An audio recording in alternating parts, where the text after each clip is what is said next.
Side, and y'all come over here for a change, so I was hoping it was like, hey, we're getting some action now. Let's try and dial it in a little bit.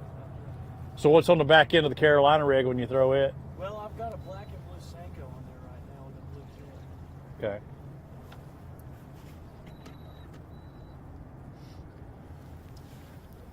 How many days did you practice? Just yesterday. Yeah. First time ever on the lake. Yeah. Any catches or just bites? We got one bite yesterday. Okay. One bite.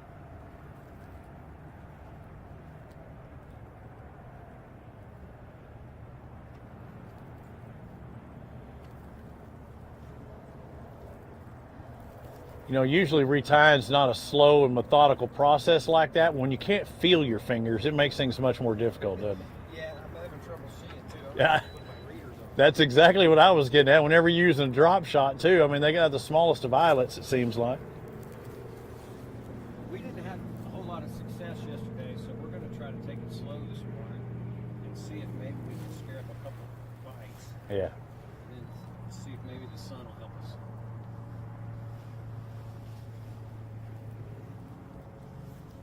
So first time coming to this body of water, you just mentioned that. Did you run much of it, or did you trying to stick, even though you only had one day, did you try to stick in one area and see how I can make it work? Well, we started down lake yesterday, and about 1 o'clock we decided to come up here. We weren't doing very good down here. So we thought we might as well just at least go get a look at what it looks like up here. So we kind of were more of looking at, you know, I mean, getting a lay of the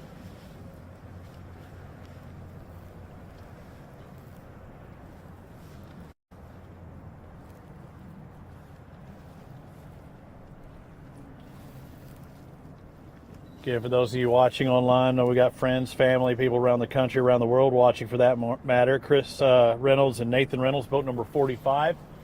They were in that second flight. They'll be the second set in this afternoon. We'll be doing weigh-in at Coosa Landing at 2:30 for the first flight check-in. We'll be starting our weigh-in shortly after that.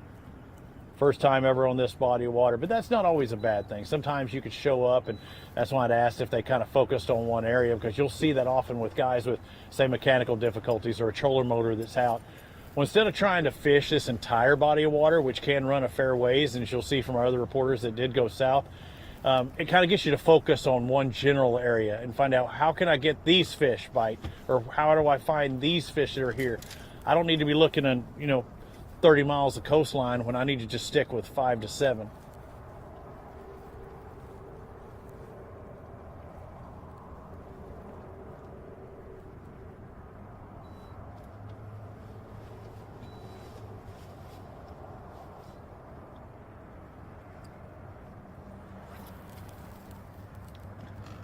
Now, typically, I got a queasy feeling. Typically, I don't ask about colors, but in the back, kind of looked like my buddy Aaron Martin's kind of color there. Had a little purple to it on that one. And I just want to say, and we haven't been able to do a show, I miss my friend Aaron Martins, and I know he was a friend of the Alabama Bass Trail, and it's our first event back as far as the tour goes, as far as his passing. But one of the greatest anglers I've ever met, and he'll be sorely missed. He was good on Neely as well. He was good everywhere, though. Yeah, I would put him on my fantasy team on any lake in the country.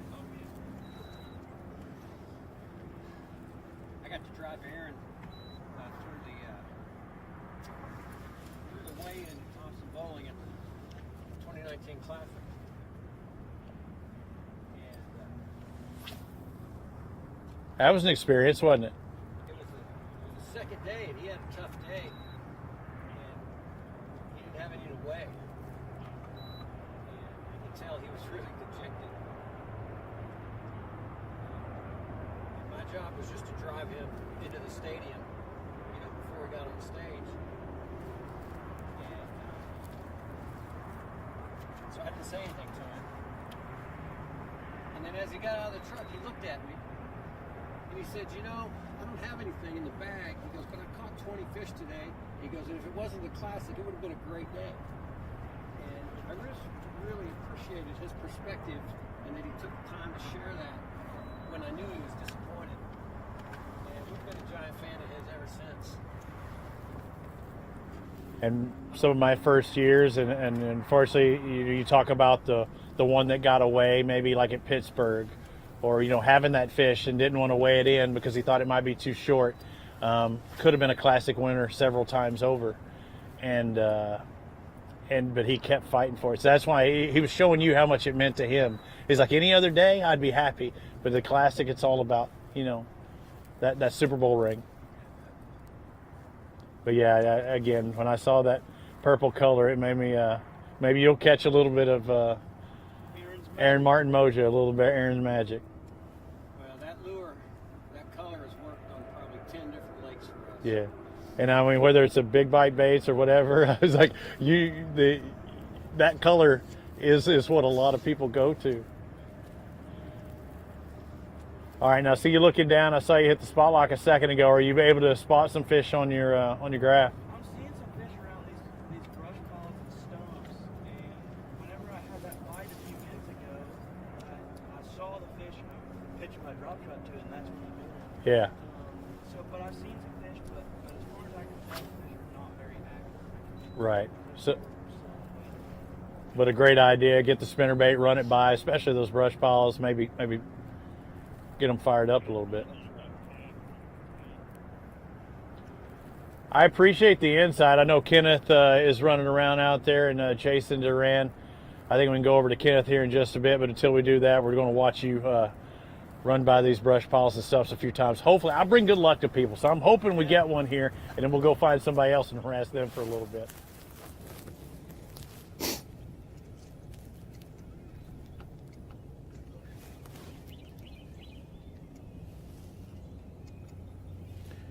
I'm with boat 187, William Rollins and Casey Jones, and we had a chance to kind of catch up with them as soon as I got here, and they told me that it's been tough just to get bites. That they have, times throughout the day that the fish seem to kind of react a little bit better. He did tell me that around 10 o'clock from there on it seems to be a little bit better. Before then, it's really tough to get bit.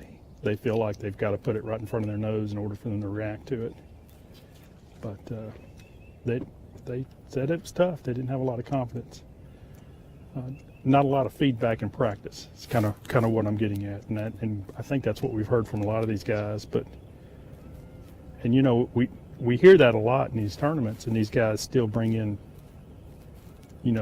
good fish, and I expect there'll be some decent catches today as well. A lot of times what happens is these guys cover a lot of water in practice, moving around a lot, and they don't really sit down in one area and pick it apart. But really, practice is just to develop a game plan to what you do on tournament day, because anything you catch during practice doesn't count anyway. So there'll be some teams put it together at some point throughout the day. And you got to stay mentally sharp and mentally ready, because it can happen in a hurry. You get in the right area at the right time, and every bite's going to be critical. You got to be ready to make sure you get a good hook set, bite the fish properly, and get it in the boat.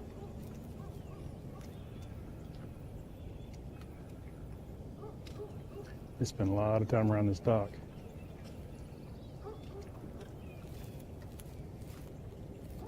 Different angles. They started on the front, went to the side, now they're back across the front again.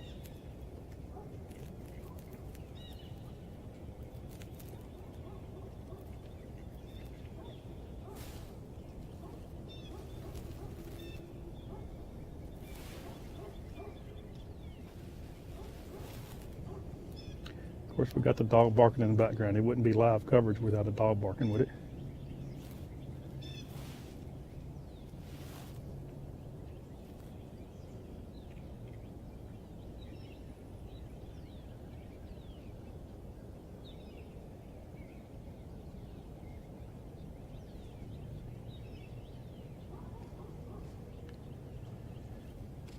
So one team member is throwing, well, they changed up a little bit. They were throwing a wacky rig stick bait, and the other team member was pitching bait more on the bottom. Now they both kind of gone bottom baits, but they're mixing up a little bit. Kind of expect to see that throughout the day as well. As tough as the bite's been, these guys are going to have to really mix it up. You know, we hear a lot about junk fishing in the fall. Today may be one of those days where we see what people would call junk fishing as well.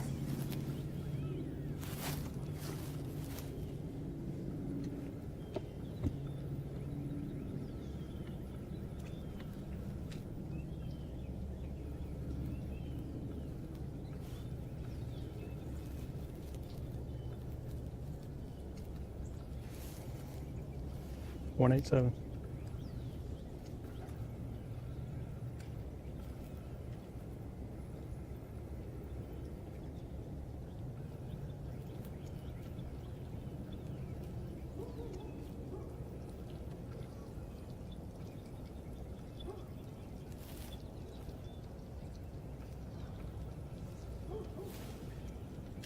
Cold front definitely did not help us. Yesterday when we was in here, 53, 54 degrees, and finally getting up to 51. Right. Take some time. Yeah, the cold mornings and warm afternoons, it really fluctuates a lot throughout the day. Seems like for us, they're out trying to get bites. Certain pockets you pull in would have 2 to 3 degrees warmer water, and that's where all your bites would come from. It takes about a month time for it to start to pull up in these shallower pockets for the fish really to pull up shallow. It's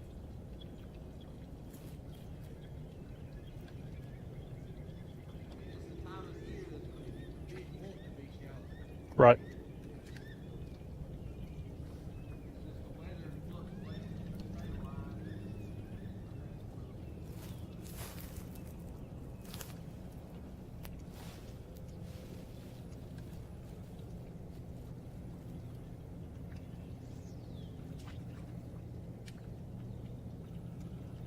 I don't know how much of that you guys could hear on live, but they were talking about how a lot of these shallow pockets, the temperature can vary 3 or 4 degrees.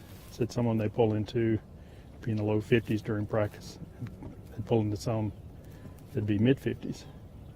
But the other thing that happens is these cold mornings, the shallower the water is, the more it affects the water, the temperature of the water. It cools off quicker at night, but then it'll also warm back up as that sun keeps getting up, gets higher. It'll start warming back up quicker as well. If you want to tie in this 2-shot, I can talk over it, Chris.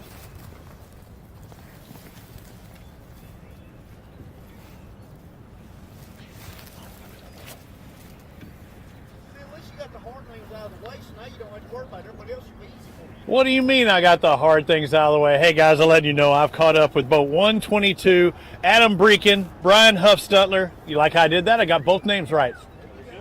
Can't do it any better in this beautiful Phoenix boat. I asked if you caught a fish and y'all said something interesting. What did you say? No. Oh, I thought you said you just had one break off. Oh, okay. We wish. All right, I see vibrating jig on the front, rattling, or no, there we go. Yep, lipless crankbait in the back. Now, how many times do you fish this body of water? 3. 3 in 1. Did you pre-fish? In December. In December. Well, it was cold in December too. Well, when we came, it was 70 degrees. It was 70. Yeah, well, it's a little different. Didn't do bad in free fishing and caught the two that first day, they were 7 pounds and 2 fish. This week? Not this year. Oh, back then, yeah. 7 pounds, 2 fish, man. You'd be loving that right now, huh? Yes, we Oh, man, I'm pulling for you. Now, where are y'all from? I'm from Blunt County. That's someone else did it. Okay. What brought you to the Alabama Bass Trail? His fault. Why'd you do that to him? I know people's fishing it, so like, too much. He said, "Yeah, seems like a good trail. They've always talked good about it." So I was like, "Yeah, why not?" Let's try it. He's like, Hey, I want to go ahead and go head to head against the best, right? That's why you're here. You know, I'll sign us up. So I'm like, okay, cool. And then he calls me that morning. Oh, by the way, we're in. I'm like, oh, what? Well, that's pretty amazing you were able to get in first try like that too, because there's a big waiting list. So Yeah, that's kind of what surprised me. Cause I thought, well, with the waiting list, it's going to take a while to get in, and it's like, no, we got in. He's actually got a boat just like that. Good deal. Not like that. That's a little fancier than mine. Well, yours is Hey, y'all are in good. Yeah, you know, y'all need to keep fishing. You need to go for max contingency. You can win what, $20-something thousand by the time we're done. It seems like at least 16. Hey, you can't pat his head and rub his belly at the same time. You know, speaking of, hey, Loran, I want to point out, everybody else, this is my Black Rifle Coffee first sip of the day. I have not had any since I've been out here on the water. Again, I'd like to thank the people at Black Rifle Coffee for providing my stuff. I think this is the Fit Fuel.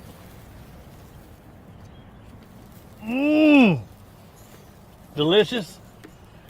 And the reason, one thing that keeping it from being as good as it could be is I started putting ghee in there. So now I get greasy lips and coffee at the same time. I'm on a new diet for all those of you watching at home.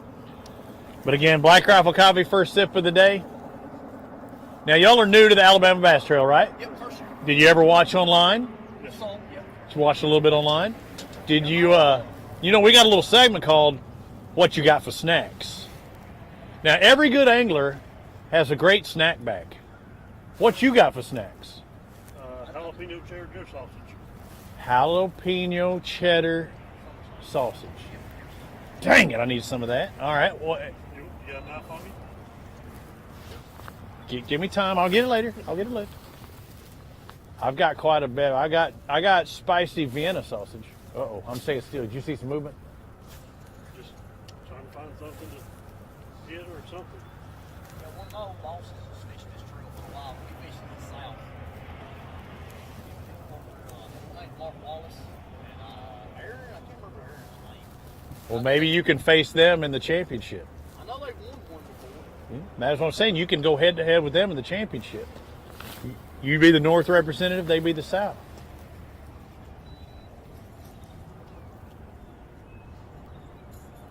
Kenneth, I don't know if you're having as much fun as I am. These guys got it. I mean, they got the deer sausage, new entrants. They got in the first year. They pre-fished in December. I mean, they mean business. In a Phoenix boat. Yeah, he done that just because I had a trite and he didn't want to fish out the trite. Can you blame him? Well, I swapped it for a skeeter. So. Hey, that's your fault. You can win some good contingency with that bad boy right there. You can get it with quite a few of them. Of course, this is the Alabama Bass Trail presented by Phoenix Boats. All right, so what's put you on this spot in particular? I see, you know, we're off of the main river portion, but it looks like you still got some current coming through here. The current, mainly we caught that 4.5 right over there. Okay. Pre-fishing, so we kind of try to stay in the same area. We called it hoping maybe she, bite again. What was it locked on in December too over there? Just a piece of grass. Okay. Threw a chatterbait out across, hit a piece of grass. As soon as it hit the grass, she was on.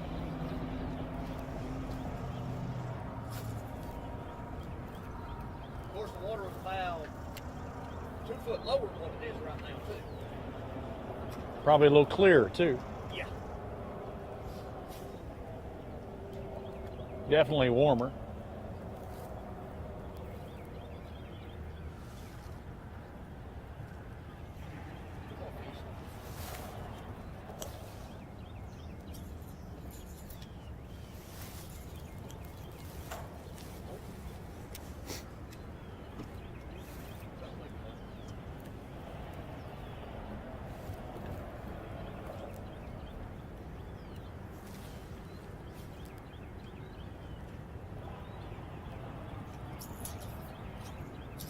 You have any friends or family watching at home right now? As if they would, they'd be hammering your phone probably right now. You'd be getting beat through. Probably right. Hey, you know what? I haven't seen the new ABT sweatshirts. I heard they were selling like hotcakes. You picked a perfect time to get one. Yeah, the string's a little long, though. Yeah. Yeah. There's a joke in there somewhere, but you can cut that string. I like That we call that the made to fit. Yeah, it's good and comfortable. Yeah, but you can get a whole nother set of shoes on that thing.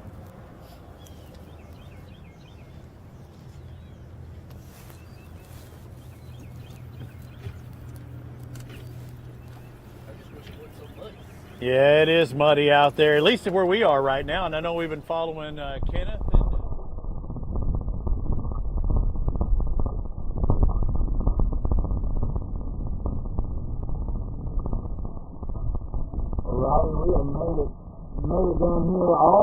close to the dam. We pulled off the main lake and got in a creek with some guys. Lee Hurley and Hank Hayes, boat 89, these guys said it's going to be a tough day. So they were really trying to get out of the current and get out away from the other guys here. They were going up this creek a little bit, got headed off with some guys. So they turned around and kind of come back. Guys, tell us how practice went for you guys.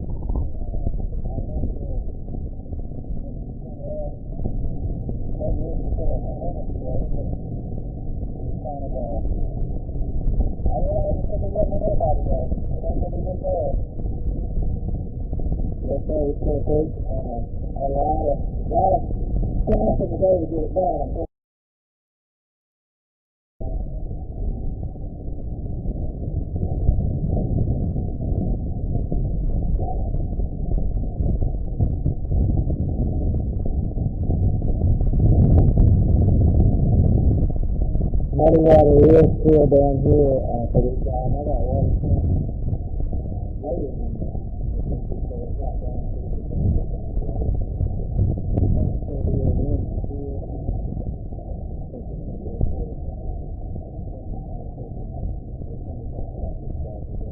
trying to stay out of the way. So as I was saying earlier, it's going to take 25 bucks to get this thing done. You get 5 years, man. It's like, yeah. It's crazy, but it's a big opportunity, I do. You don't have time to that. It's not bad. It's late. Got another mountain line that's down south. You just missed it. 4 or 5 weeks. I mean, we had some weather a couple weeks ago, and then we had one weather a little bit to leave the slip. Up and down, up and down. I just haven't made that yet. Yeah. I haven't made up the box at all.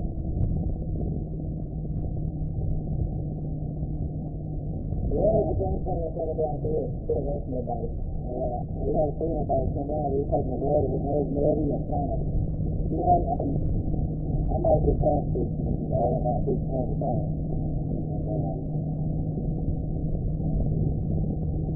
It's time to get something out of the other top of the water. Yeah, we have to get something out of the water and put the water in.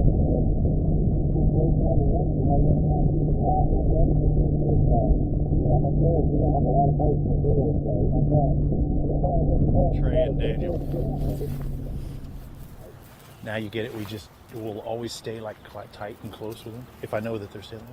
Yeah, good. We're good, Chris. Go ahead. Had to pull up to this next pair I saw. And look, the 190 of Trey Swindle and Daniel Smith. But guys, it's been a no catchy day yet. Are you getting bites at least? We ain't had a bite this yet, so we're still working on it though. We ain't giving up till about 4:15. That's what check-in is? Yes, sir. Now you didn't make a very long run though. You're going to try and focus on this end of the lake? Yes, sir. We didn't really even have a bite in practice, much of anything really. The one bite we did have is blown out. It was in the current up the river. So the only thing I need to do is just kind of stay where the population of fish is let loose, you know, so just where they always are. And usually any time of the year, they're usually around here somewhere. So we just started here. We're going to stay here all day. I don't know why you're trying to make me feel old. Call me sir twice already. I'm sorry. Just I had it. Yeah, I got you. So staying here, kind of out of that current, but hitting these rock walls, you think things will maybe heat up a little bit, a little early? We're trying to stay out of the current right now, but because once we hit the current, we're just going to troll till the trolling motor batteries die. So we're just going to go, but I don't know how long that's going to last. So we're kind of taking our time. Junk fishing 101. Yeah. Hey, one of the first times I saw Uncle G, he was doing something very similar to what you were doing, but it was a cold event. Staying near those rocks, they always heat up first, especially black rocks like that. Yep. That's kind of what we're hoping. Pre-fish? Oh yeah, we come up here. We didn't come during the tornadoes. We sat at home during that. How did it go? As you can see, this watercolor, it didn't help us. Yeah. Pretty tough.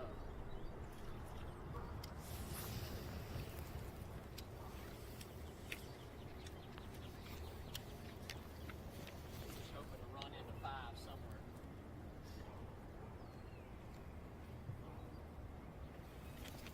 Kind of mad y'all got a camera on me.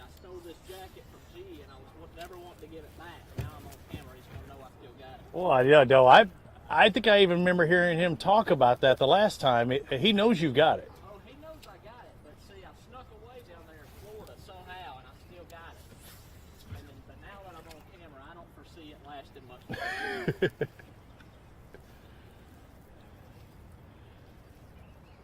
In case many of you don't know, that's Uncle G. We call Gerald Swindle. I asked how he did. I didn't see the outcome, but his first 2 events on the Bassmaster Tour, very consistent, but he's like, he needs 5 more spots either way to make it safe. He's missed a couple both times, but 53, 54 range. Yeah, I talked to him much. We've been up here. I try not to bother him when he's down there. I know he wasn't really proud Yeah. of his finish. If he ain't up there at the top, he ain't proud of it. Yeah. He did text me last night and ask if we found anything, though. And I told him I would just plead the fifth on that comment. And I'll tell him. Trey, the one thing is, it doesn't pay to win practice, but it sure makes your confidence feel a little better. That's right. The best tournaments I've ever had, though, I've been the worst practices, so we're staying positive.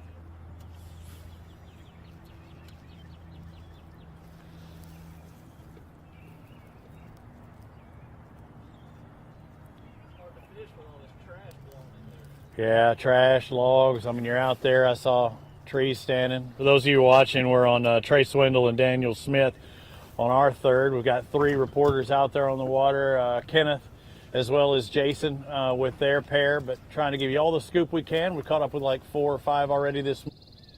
Not having much luck. For those of you just tuning in, it was 25 degrees at launch at 7:30 this morning. This is following a frontal system that brought a lot of tornadoes and rain and debris in the water, as Trey just pointed out, and you see he's having to cut through there. But really haven't heard many bites today and haven't seen a catch yet today, and already being almost an hour into this, it's a little bit surprising. I knew it was going to be tough. I didn't know it would be quite this tough.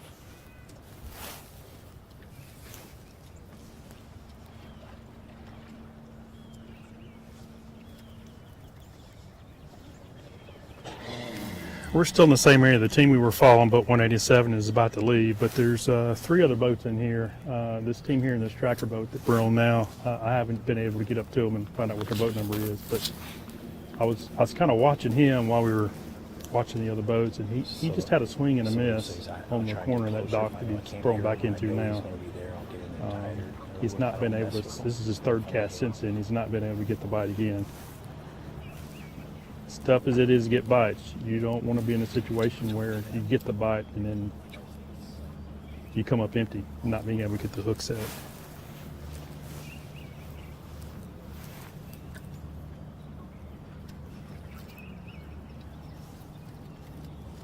Kind of at a bad angle as well. I'm not sure how well you can see that boat.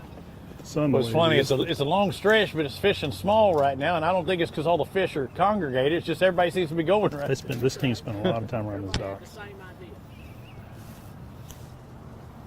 Looks like he's about to move on now. I'm going to kind of spin around, so at least get this sun off the front of the camera.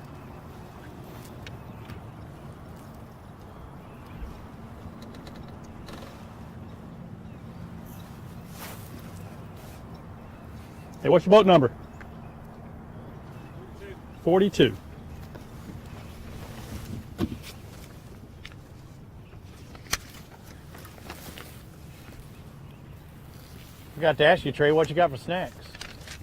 I was so tired this morning, I don't even know what we grabbed. I think we got some crackers. I think We got a case of crackers. you were struggling with the crackers last time. It seemed I've got some spicy Vienna sausages if you'd like some. I mean, I like to find the sausages now, because I think the snacks we had in here. Hey, well that's good. Yesterday, I'm gonna have to go to the dentist when we leave here. Oh, they're that cold. They're gonna break your teeth.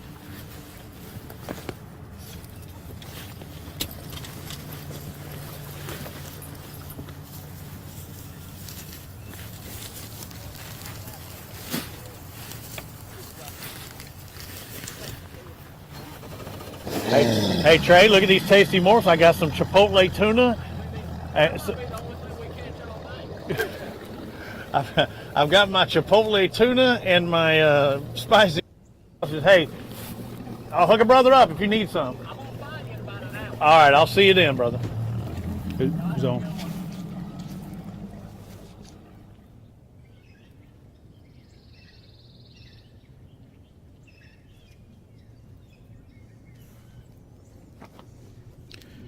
This is boat 42, Nathaniel Hollis, Tyler Clark.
We're still on boat 42, Nathaniel Hollis, Tyler Clark.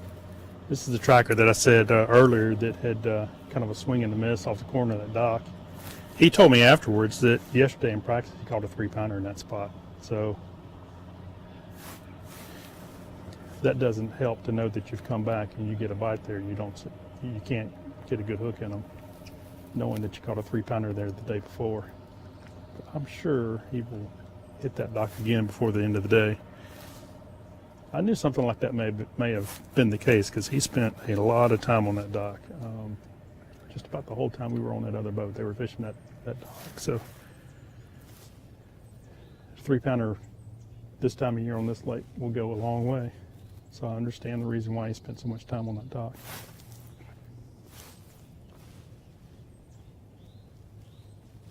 I am starting to see quite a bit of movement though, guys kind of fishing through areas and moving on. Seen a little bit of traffic in the river. We're kind of off the river now, but I have seen a little bit of traffic on the river as well.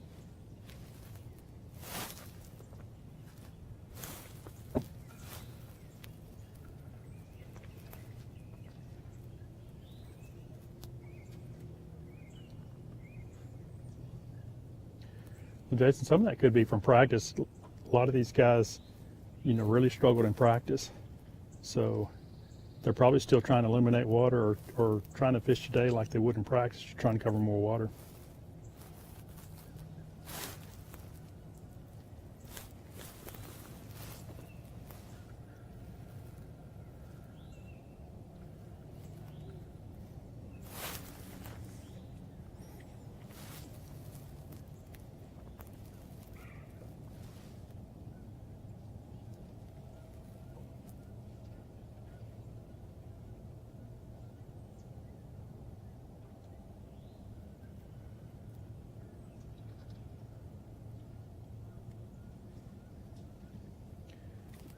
Well, when we get the amount of rain in the period of time that we got, it really kind of tends to dirty the whole system. And it'll take, they got quite a bit of current flowing, so it'll take a little while for it to clear up, and it'll start clearing up in the backs of the pockets and creeks first.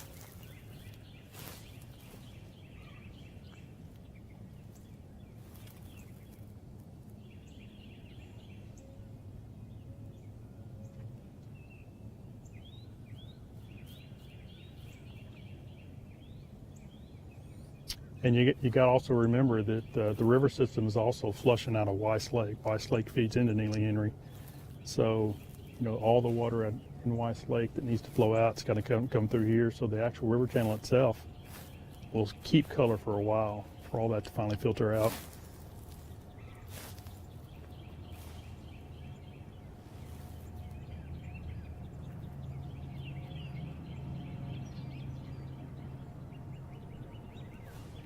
But a team we were on earlier, he made the comment, these fish are trying to get shallow. This time of year, they really want to be shallow.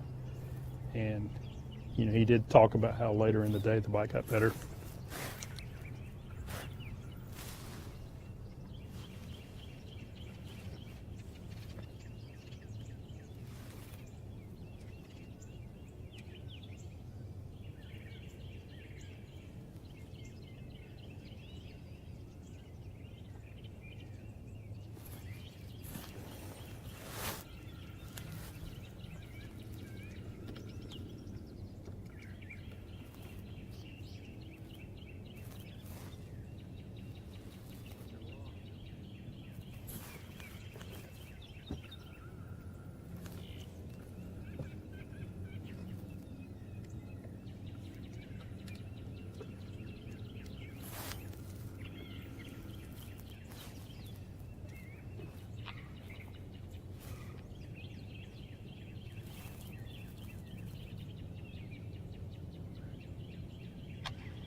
Well, so far we've been able to see quite a few teams.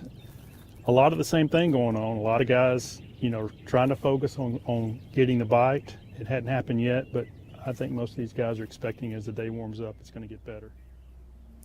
Hey everybody, welcome back into the Alabama Bass Trail live studio here on the shores of Neely Henry Lake at Coosa Landing. One of the things while the guys are out on the lake I thought would be interesting to talk about is the app called APC Shorelines. That's Alabama Power Company Shorelines. It's a great app when you're on the lake to see what the lake level is, what full pool is, and then how many generators that they're going to have going. Currently right now the lake is at 506.8 and full summertime pool here is 508. So for it to be that high in the wintertime, that's a little out of the norm. At 12 o'clock, the guys are going to turn on 3 generators, so that's going to even increase the current that we're currently seeing. So if you're interested in fishing any of the Coosa River lakes, the APS or the APC Shorelines app is a great app to have. Make sure that you go ahead and subscribe to that app. That's one of our power companies here that partner with the Alabama Bass Trail, Alabama Power Company, that services a lot of the lakes in the central to South Alabama area. As Kenneth mentioned, we have covered a lot of teams, and it seems that they're all struggling this morning, really hoping that sun gets up, warms up this water to get these fish active.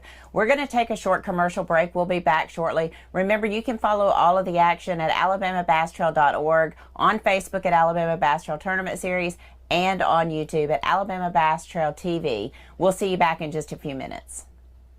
On the Water live coverage is brought to you by Academy Sports and Outdoors, by Strike King, Luz, by Garmin, Wadawi Marine, and by Alabama State Parks. There's more to come. Stay with us.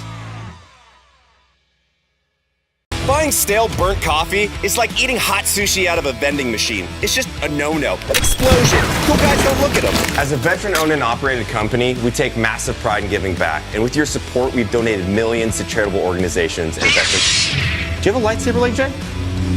Yeah, I got a lightsaber leg. When you sign up for our coffee club, you get fast free shipping directly to your door. I'm on a helicopter.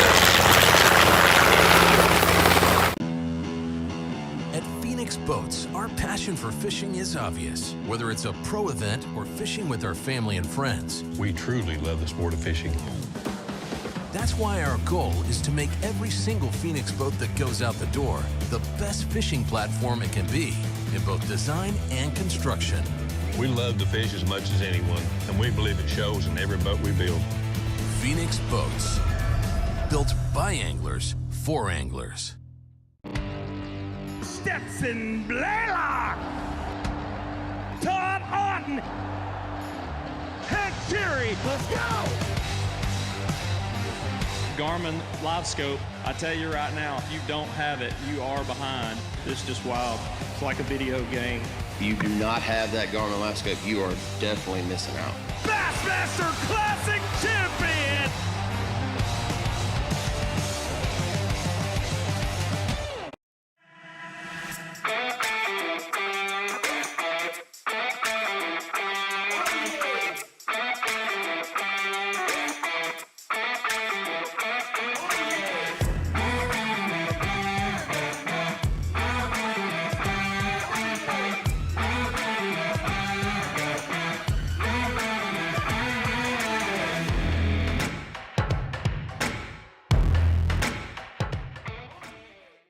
The TH Marine Hydrowave H2 KVD Edition is a surefire way to ignite a feeding frenzy.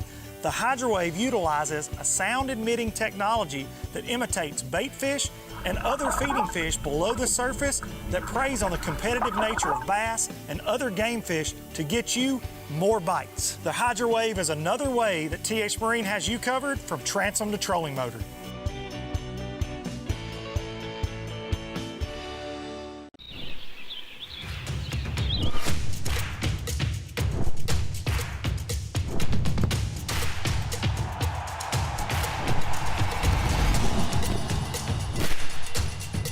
For all the ways you love to play, Academy Sports and Outdoors makes it easier than ever to get what you need and have fun out there. Get free shipping on your favorite brands at academy.com or get free curbside or in-store pickup at your Academy store.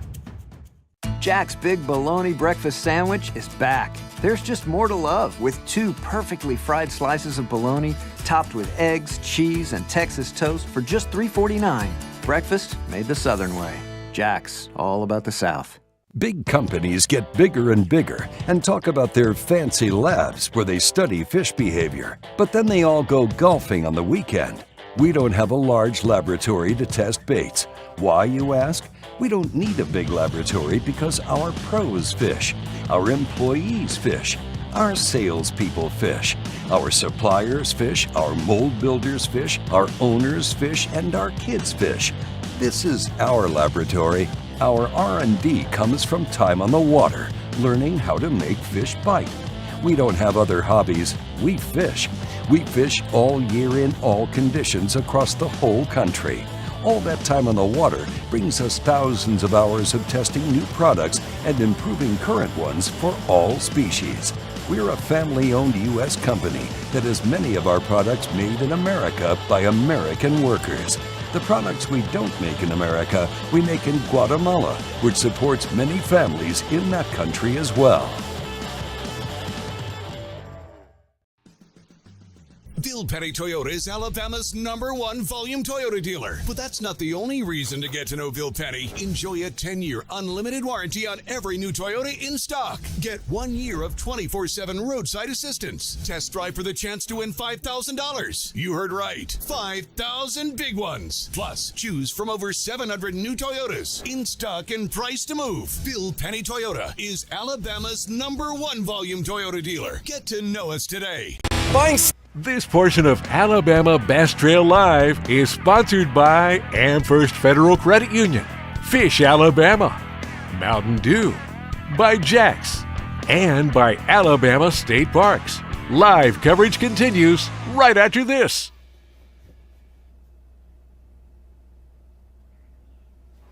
Welcome back, everyone, inside the Alabama Bass Trail Live Studio. We're presented by Black Rifle Coffee.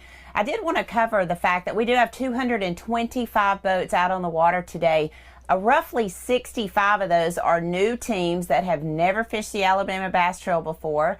So it was a real interesting meeting last night, getting to know a lot of those guys, getting to know where they're from. 12 states represented in our field today, as far north as Illinois. We have some from South Carolina, Kentucky, Indiana. I think we have a team from Ohio as well. So a lot of teams represented, a lot of states represented, and they are getting a crude introduction to fishing in the Alabama Bass Trail this week.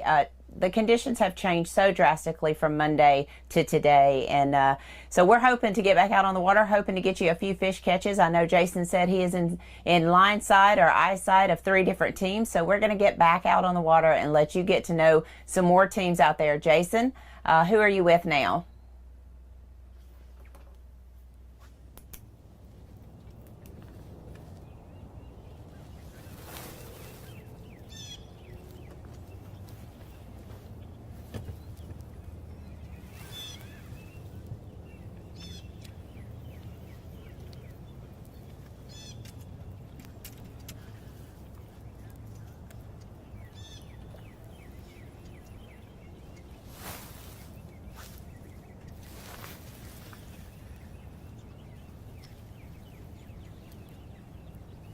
Oh, sorry, Chris. I didn't know we were doing $3.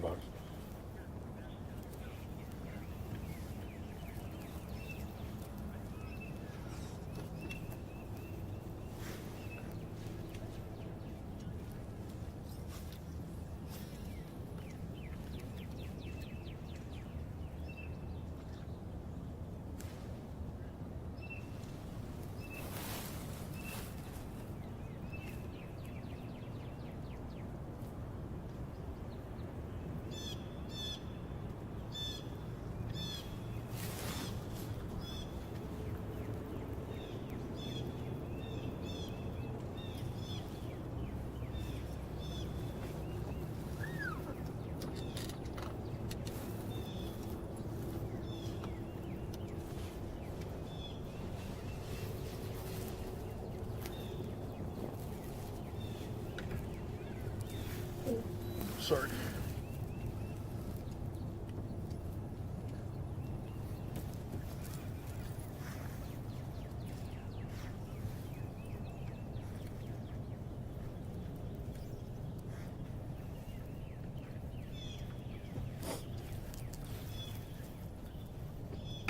Oh, shit.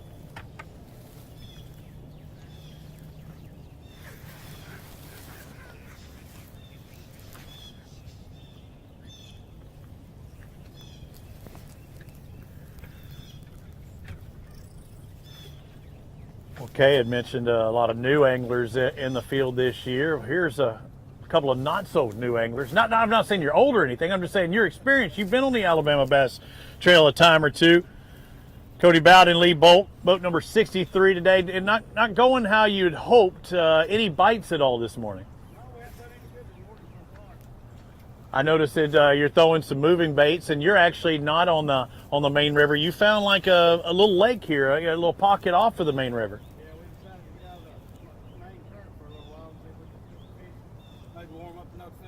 Yeah, no, I hear you there. Now, when I saw you and I'd asked you, I said, what's your best finish on the ABT? And you said it was this lake several years ago, right?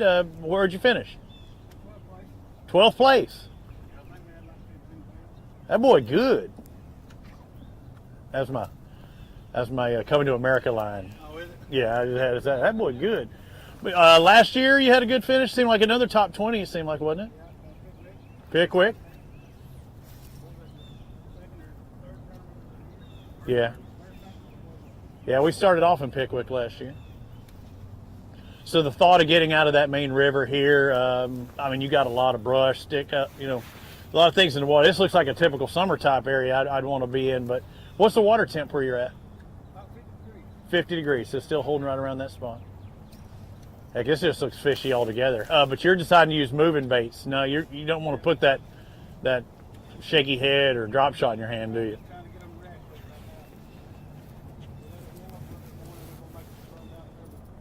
Going to go down the river? Maybe you'll see Jason or Kenneth down that way. I'm sticking up here north. Yes, sir.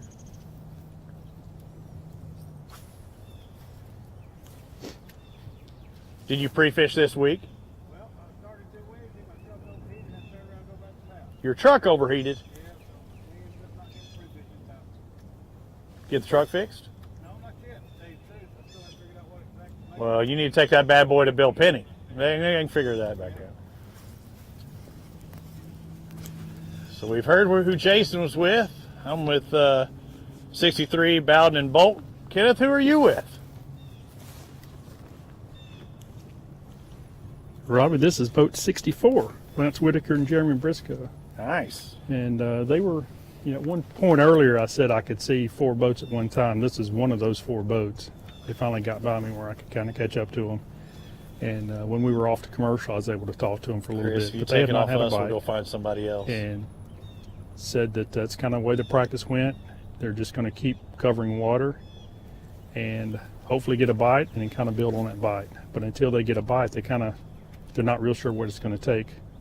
But he said they were just going to keep covering water and hope that things picked up as the day went on.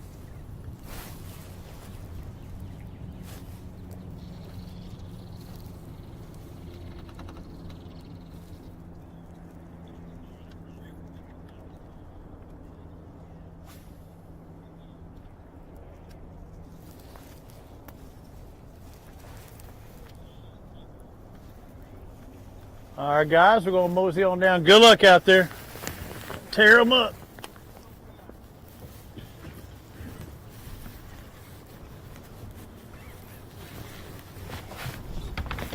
Oh, yeah, you could probably bump it up. I meant to pull away and then do that, and I went dyslexic all of a sudden. I meant to pull away and then you could fire up, but we're good enough. I went to do that, and then I freaking...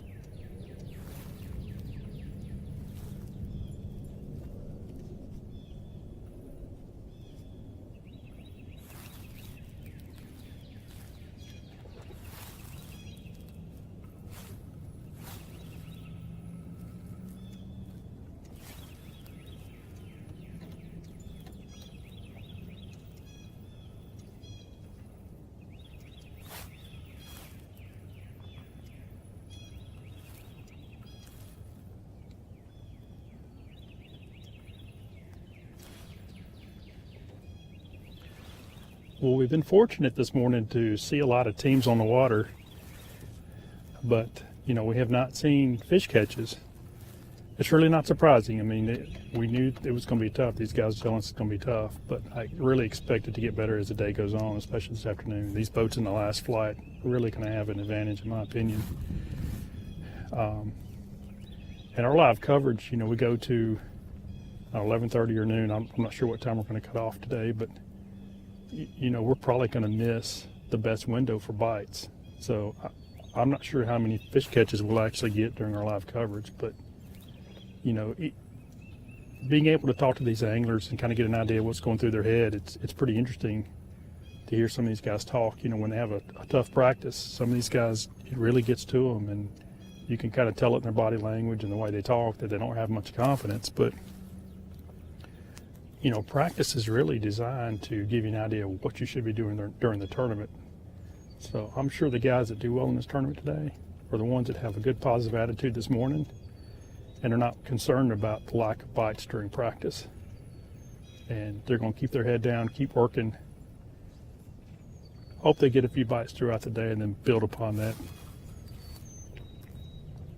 I still fully expect to see, come weigh in later on this afternoon, that there'll be several teams bring in good 5 fish limits.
And Jason, I've only seen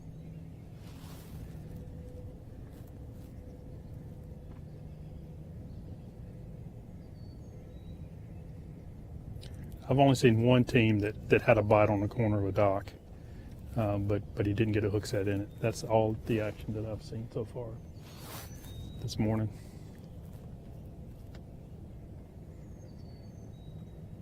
You talked about you being down the lake and one of the bigger creeks down there and guys fishing offshore. Neely Henry's an interesting place because from where we took off, that's kind of more river system. So from there up towards Weiss Dam, it's purely all river. And then just down from there, kind of the area we are, it starts to open up a little bit. You get a little bit more backwater. But then where you are, it's a lot bigger creeks, wider creeks. And you know, guys, there are areas here that fish don't probably never get deeper than 5 feet year round. But you know, when you get down lake like you are, those fish will use more offshore structure, long points, things like that. These fish will stage there before they finally move up. So it's very possible that the patterns or the way these guys catch fish can be completely different depending on what part of the lake they're in.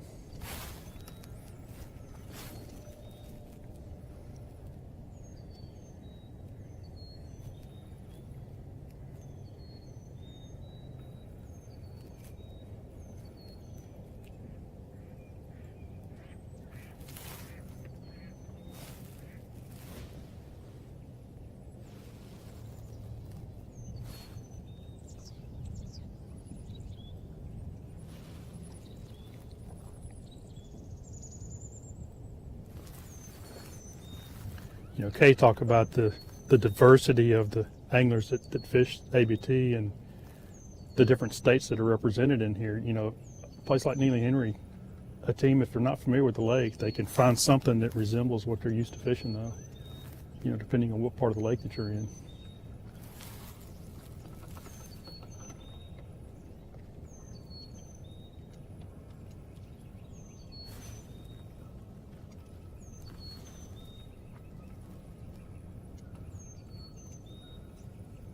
Right.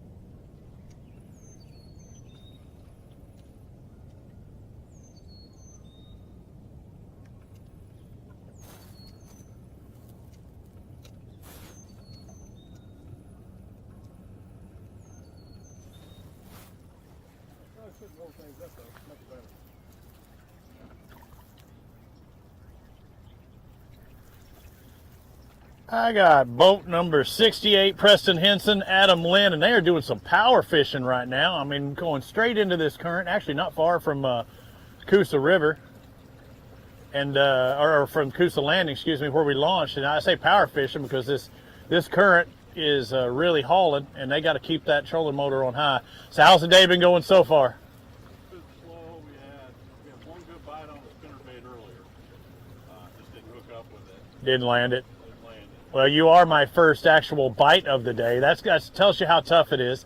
Did you get to pre-fish? No, we didn't pre-fish. We knew the conditions were going to be tough, so we just came down, just go fishing. Sometimes that's the best thing to do. Didn't want to put a bad taste in your mouth before you came out here on game day, did you? All right, but you did get whacked pretty good on that. On what happened with the spinnerbait? It just come unbuttoned? You know, come up, oh, stopped it. Never got the hook in her. Oh, that stinks. So you're just fishing off of the main river here, kind of hitting this bank a little bit offshore or off from the bank there. Has that been kind of key too, not going all the way up to the bank, or have you been trying to hit the bank too? Catching anything, but we're thinking that since the water came up so fast, kind of fish the older shoreline. Yeah. The fish haven't moved yet, so maybe later they will. Dirtier water will heat up a little quicker. They might move back. They'll move up, maybe. We'll see. How about the area you're fishing? You trying to locate on a certain third of the lake maybe? Or are you staying up here? Are you going down? I think we're going to spend most of our time up here.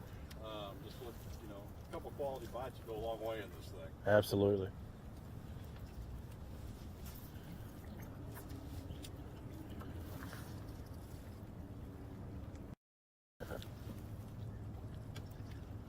Oftentimes I'll look at the color and you're doing what I would see often in dirtier conditions like that, using that orange blade on there, or sometimes you'll see a yellow blade, but just doing that because it is so dirty, maybe the fish will be able to see it better? Yeah, and I'm running, Indiana blade, which is between a willow and a Colorado. Right.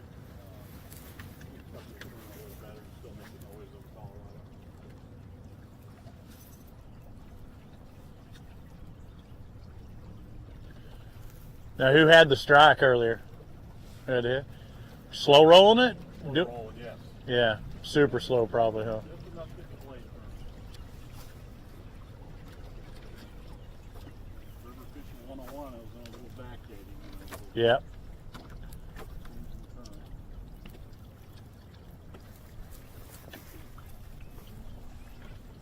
How often do you fish this body of water? This is my first time here. First time?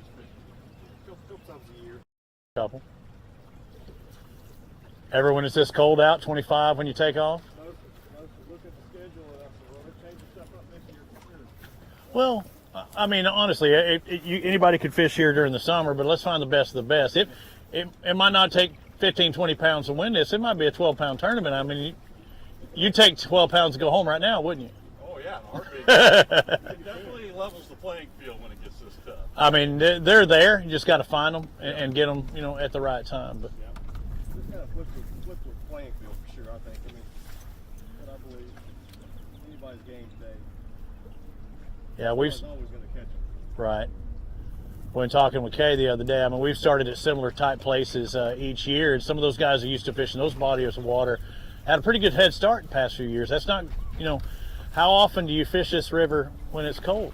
You got to make the adjustments. I mean, ever since the Classic went to the, fish in the springtime, they'll get waters like this. It's not ideal. It could be 70 degrees tomorrow,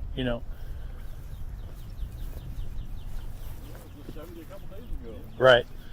Well, I live in Texas. It was 77 one day. It was 26 the next. And I think Alabama got it the next day. Same type of deal, just a week and a half ago. Yeah, the other night I went to bed. It was like 68 degrees. I woke up and 18. Yeah. I see you have a bevy of graphs up on the front. Are you looking and trying to look at fish at all today? So I feel like it's so scattered, though. It's going to be hard to see one. Yeah. Yeah. I said hitting all these backsides and all those trapping points. I think you're doing the right thing. You just need to land a couple. Yep.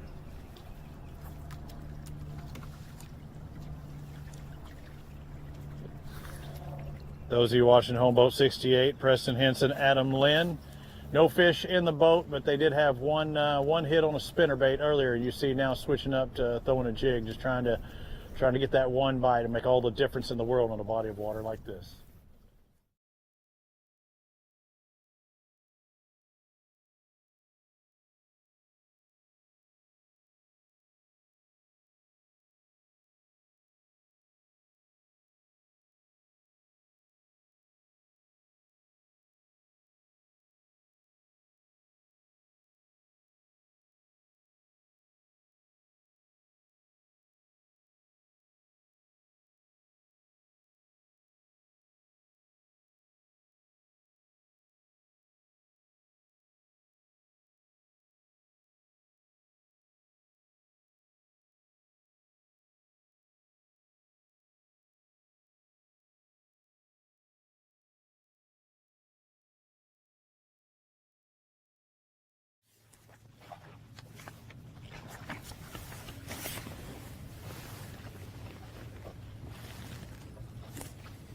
Come on.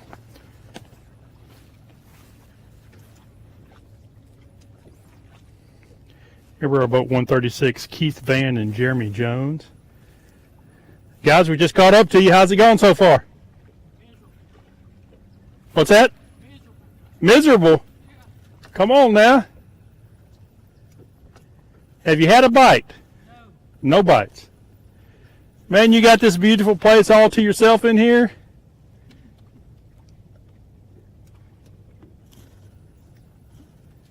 So how'd your practice go? The same. Okay.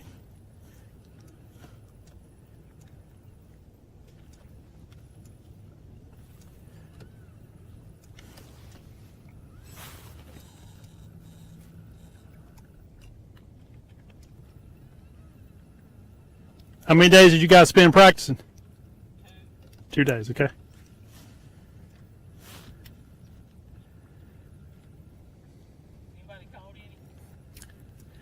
Now, I can't tell you what everybody else is doing. You think this is Score Tracker Update?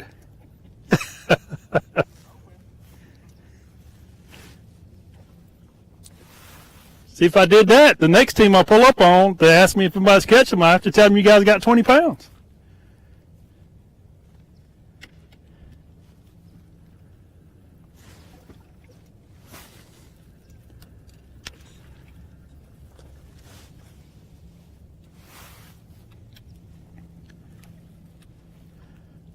So what's your game plan? Are you going to kind of stay in this area and fish it out, or are you going to move around a lot?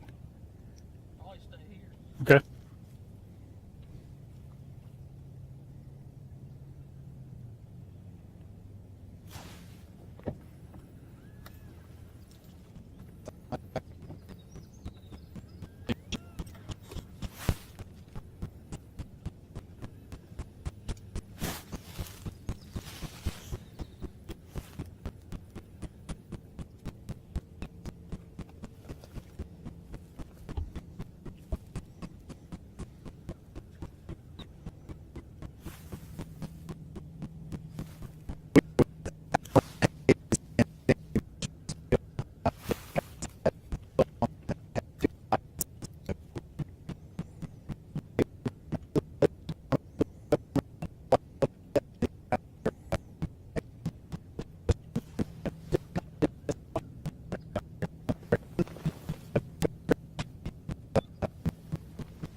You know, Jason, you just talked about water temperature. That's the other thing that's going to happen on that end of the lake.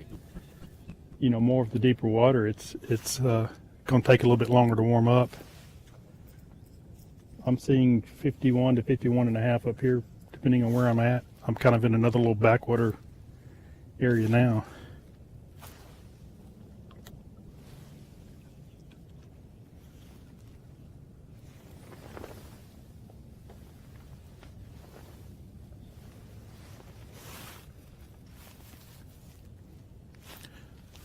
Still with boat 136, Keith Van and Jeremy Jones.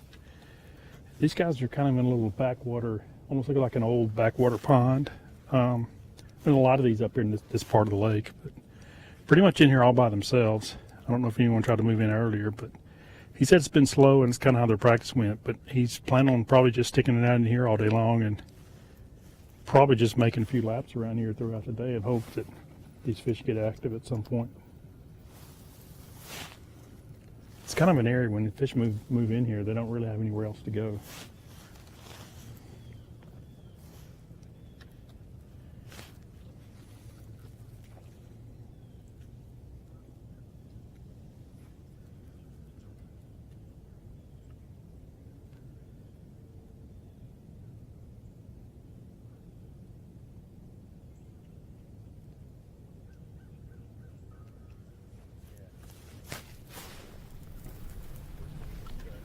They're about to come to us in just a second.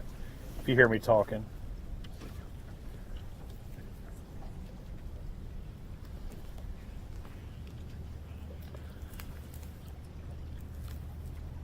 Hey Kenneth, I want to let you know I caught up with boat 134, Dwayne Swindle and Michael Doty.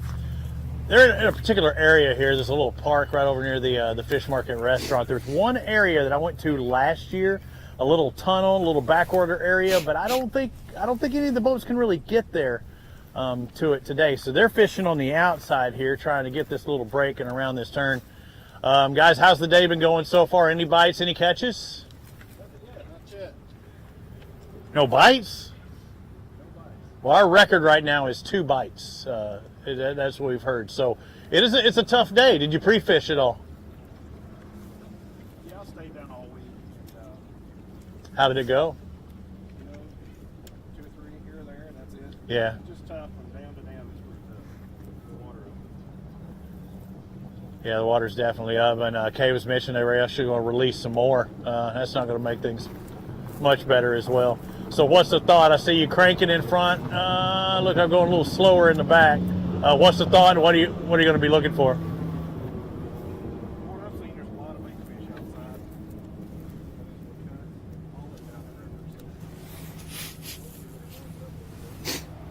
So every little mouth or inlet, just try and get those little ambush or trapping points. What's the bait of choice there? Almost like a little Rapala. Yeah, it's a little Rapala side. Okay.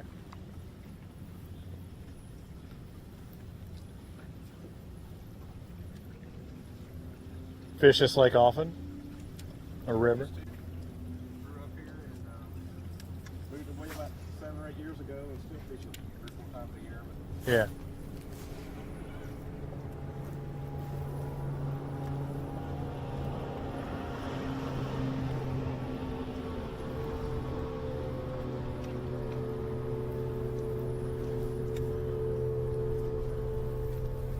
With it fishing so tough and not really getting the bites and stuff, what goes through your head as anglers and making adjustments now? Like right now, you're doing for a color change.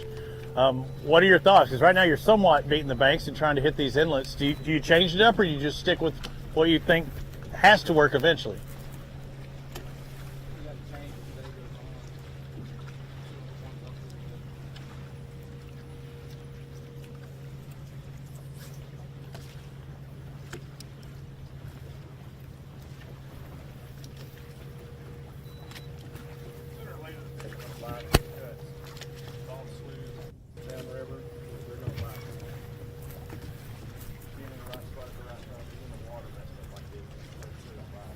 Yeah, waiting for them to turn on at that specific time. How much of an area you think you're going to cover today? if we get a bite or two of some of this stuff, we'll start running this loose.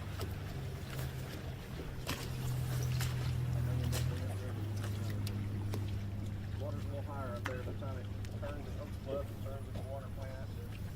It's going to be lower here than it is upriver. So.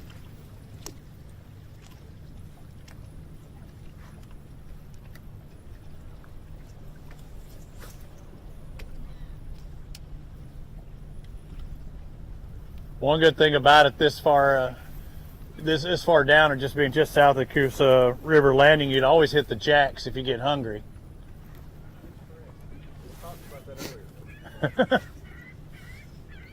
lot of people did. Kenneth, you're missing out, bud. I mean, you zipped right on by. Hopefully you grabbed you a breakfast sandwich or something this morning when you headed south. I did not, Robbie. I got work to do, but I do find it kind of interesting that you seem to be hanging around restaurants a lot this morning, so I'm not sure how long you're going to be hanging in there with us. Not just any restaurant, Jack's. I hang around with the Jack. Actually, it is surprising, and we knew there'd be a bunch of people, and you said it this morning, though. I was going to cover Jack's all the way up to the golf course, and we've probably talked to at least 10 anglers already, and I haven't gone a quarter mile.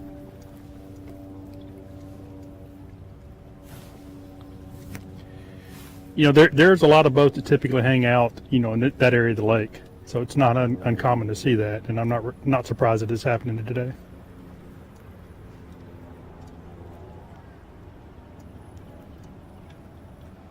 Those of you watching at home, it looks like a bright, sunshiny day, and it is. For the most part, it's just cold. I don't know if temperatures get bound to be for 30s by now, but it was 25 degrees when we launched this morning at 7:30.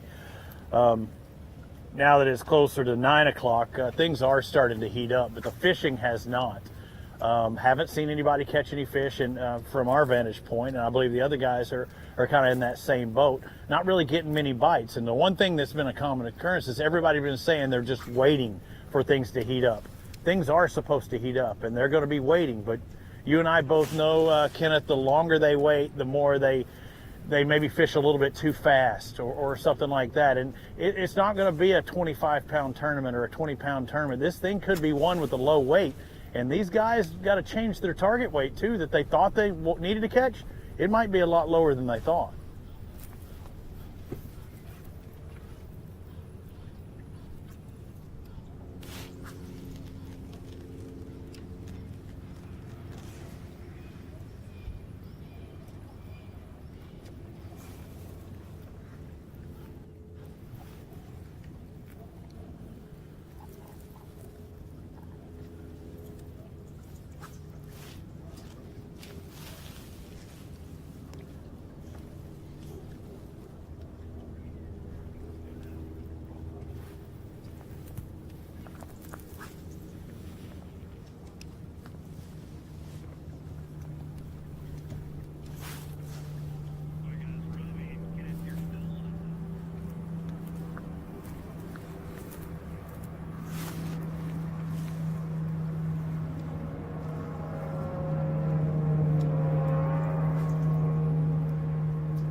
believe I lost connection with ground control for my earpiece. I'm gonna try and get that thing sorted out here in a bit. I have somebody up about 300 or 400 yards in front of us. These guys, I'm sure, gonna hit this this dock area here, and just again trying to catch some of those fish, trying to use those ambush points.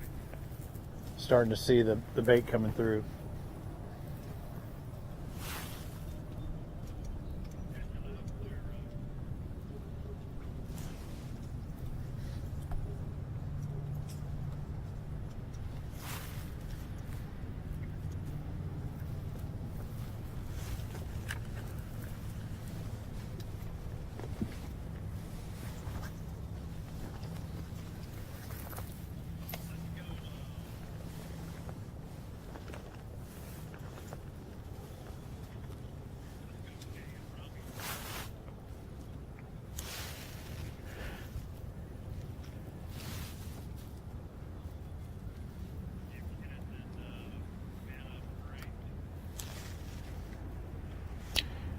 Yeah, it looks like boat 136 is making a move.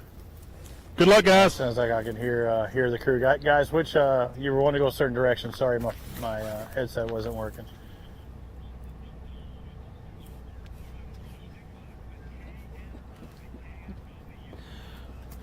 All right, Kay, bring it to me. How warm is it in the studio there? Because you used to be my partner out here on the water. I remember those days. I am. It's probably 72 degrees here inside the live studio. Very comfy. I've got my second helping of Black Rifle coffee. It's pretty comfy in here, but I tell you what's not comfy. 1, 2, 3, 4, 5, 6, 7, 8, 9, 10, 11, 12, 13, 15 zeros I have on my paper, Robbie. I need y'all to find me some fish today.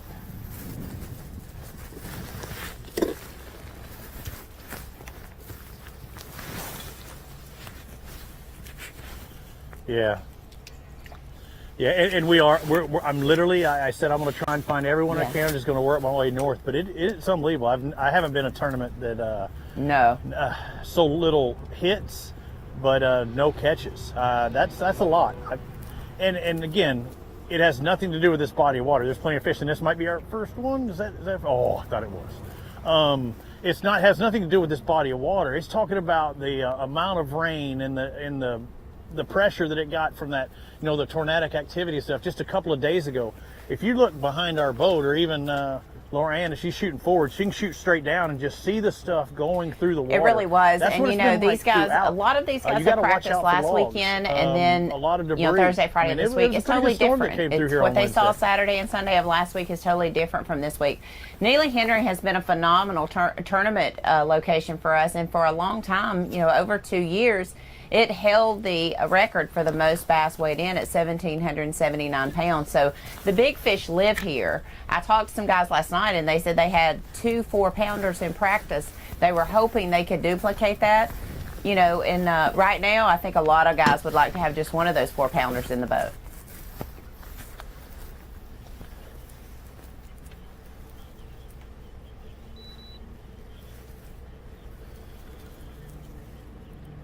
I agree, and like I said, you've got to reevaluate what you think you thought you needed. Say, hey, I need to make this, get a paycheck. You can reevaluate that now, because it is going to be a struggle. It's just a fact.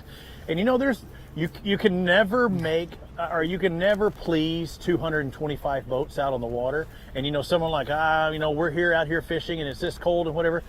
It's going to be this cold at any of our lakes in northern Alabama right now. But find a way to one's catch ever those won with a fish 4 if fish they're limit. out there, and it might.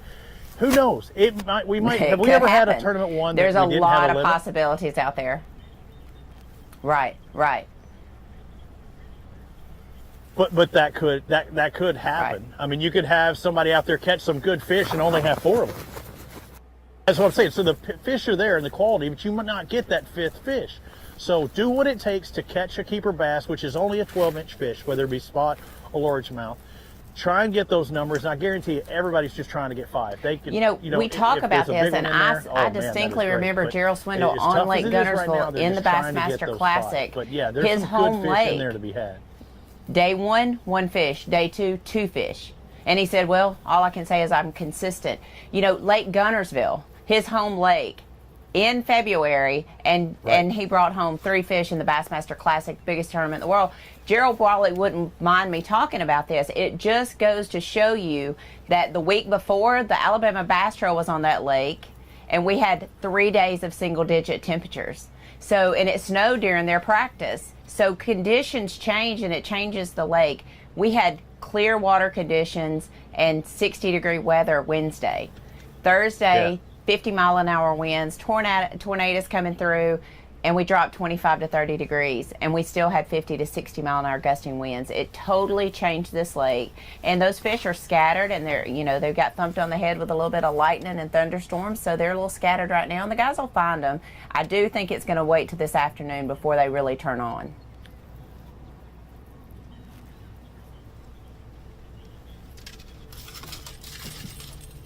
Yeah. Yeah, and I think that he will have something to do with it. But I mean, like these guys, you see them making those adjustments. You can go from a crankbait. You saw the ball and chain with a Carolina rig, again, because he's trying to find these fish in this area. Now going for a spinnerbait with some color to it. You know, a lot of chartreuse, trying to do a little something different. We've seen, you know, red blades. You know, the muddy water kind of looks like yoo-hoo, you know, chocolate milk. But making those adjustments, hopefully things will heat up. As another pair said, they're going to bite. It's just need to be there when they turn on. That's going to be a big factor, but you need to put yourself around it. But you're right. I mean, think of where these fish could be staged, or you see a lot of the bank peaters, because there's a lot of times that we've been on this body of water, and you see people just running the bank. Or those fish aren't there, they ain't there. And, you know, oftentimes that would be the case. Some of these little backwater areas that might be shallow, when it's warmer or the sun had been out for a while, it heats up quicker. Right. I mean, I know as a fisherman, overnight, when I was fishing quicker. So several years ago before I started the Alabama Bass Trail, riprap was my go-to thing early in the spring. You know, your February, late January, February, March timeframes, you always wanted to get around the riprap. That's usually what held the bait. But it did take for that sun to get up and be on there for a little while before those fish started pulling to that rock.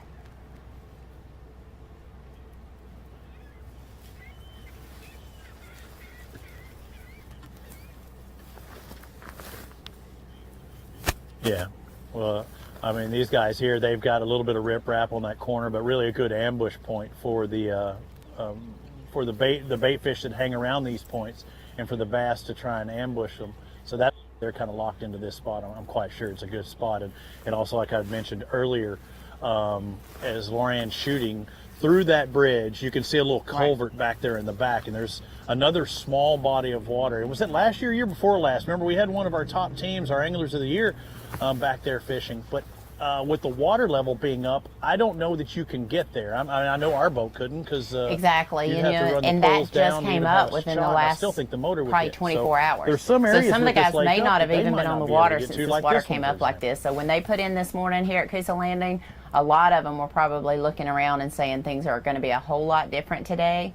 And they're just going out there and fishing, because what they did in practice is not what they're seeing here today. You know, I think Jason is pretty close to our Anglers of the Year. Hopefully we'll get to see them on camera. I did talk to Bradley earlier in the week, and he said, I've practiced, I've ran to all the juice, and if anybody has juice on this lake, Bradley Jones has juice on this lake, and he said, I've had 4 bites in 2 days. And he said it's fishing tougher than he's ever seen it. But again, I mean, our weather in Alabama has just been so streaky.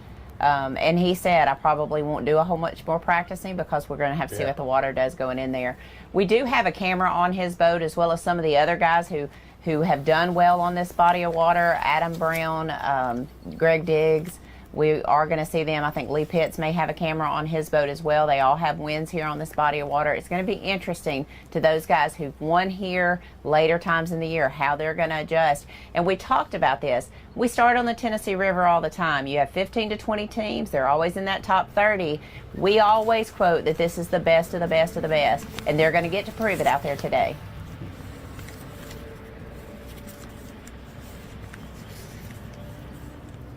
Yes. 2 years. He's won on Neely Henry 2 years. You mentioned Lee Pitts, and he won on this particular body of water too, right? It was one of the years I wasn't here. Didn't he win on Neely Henry? 2 years, yeah. But I don't think I was here either time. I think I'm bad luck for him, because I don't know how he's doing today. But he was the last boat to take off this morning, boat number 225. So if everybody's saying they're waiting for the water to heat up, get Well, warmer, it's funny turn these because fish Chris and I had him on the Lee Pitts is podcast 2 loving weeks it. A ago, lot and of two times you things don't he wanna be said. that last What boat you out. don't want Lee is to have a might bunch of actually rain right be the before the benefactor of tournament, being the because last fishing boat in out cold today. water is one thing. Fishing in muddy, cold water is something totally different. So he got that. The other thing he asked for was a late boat number. He would like to be boat number 225. We had already drawn boat numbers by that time, but he got his wish on that. So he got his wish on one thing, and the other wish he did not get to come through. So it's going to be cool to see how these guys adjust and how they make things happen out there. They're going to catch them. They always do. We've had 85 zeros on Lake Gunnersville. So it can happen on any body of water. We expect some zeros in today, but I can tell you what, you let someone boat a 12-inch bass, they're bringing it to the scale today.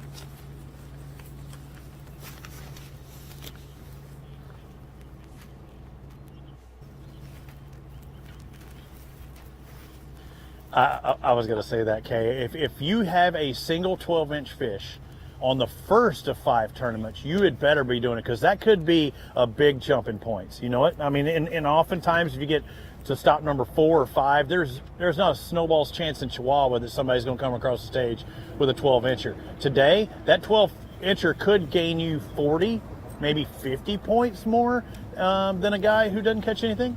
Hey guys, I saw you looking down on the graph. Are you seeing bait fish, or are you seeing actual fish sitting there?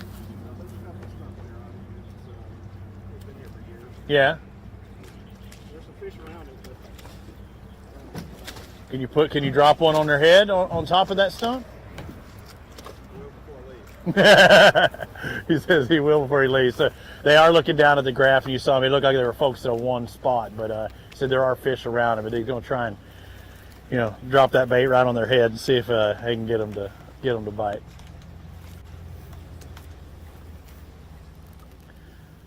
All right, Kenneth, not much happening.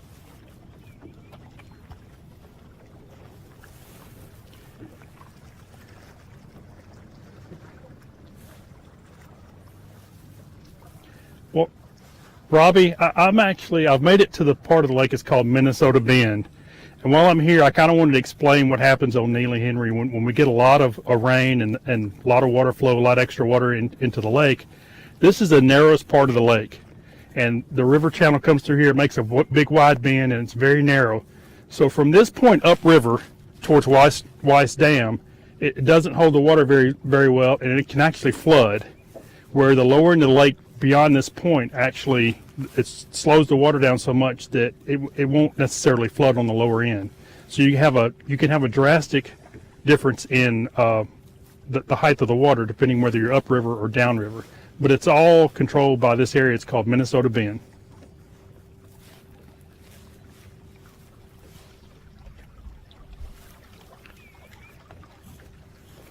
Hey guys, what's your boat number? 221.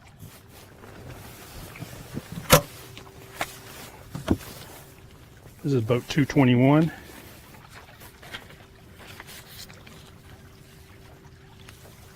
How's your day going so far? Got one. What size? Okay, one fish, two and a quarter pounds.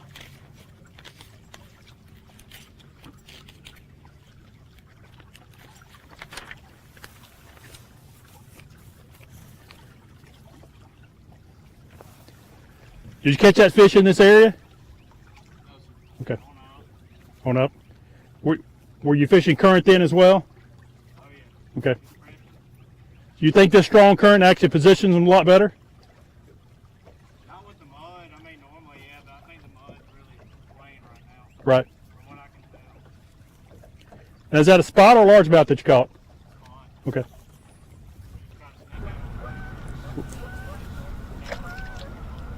Right.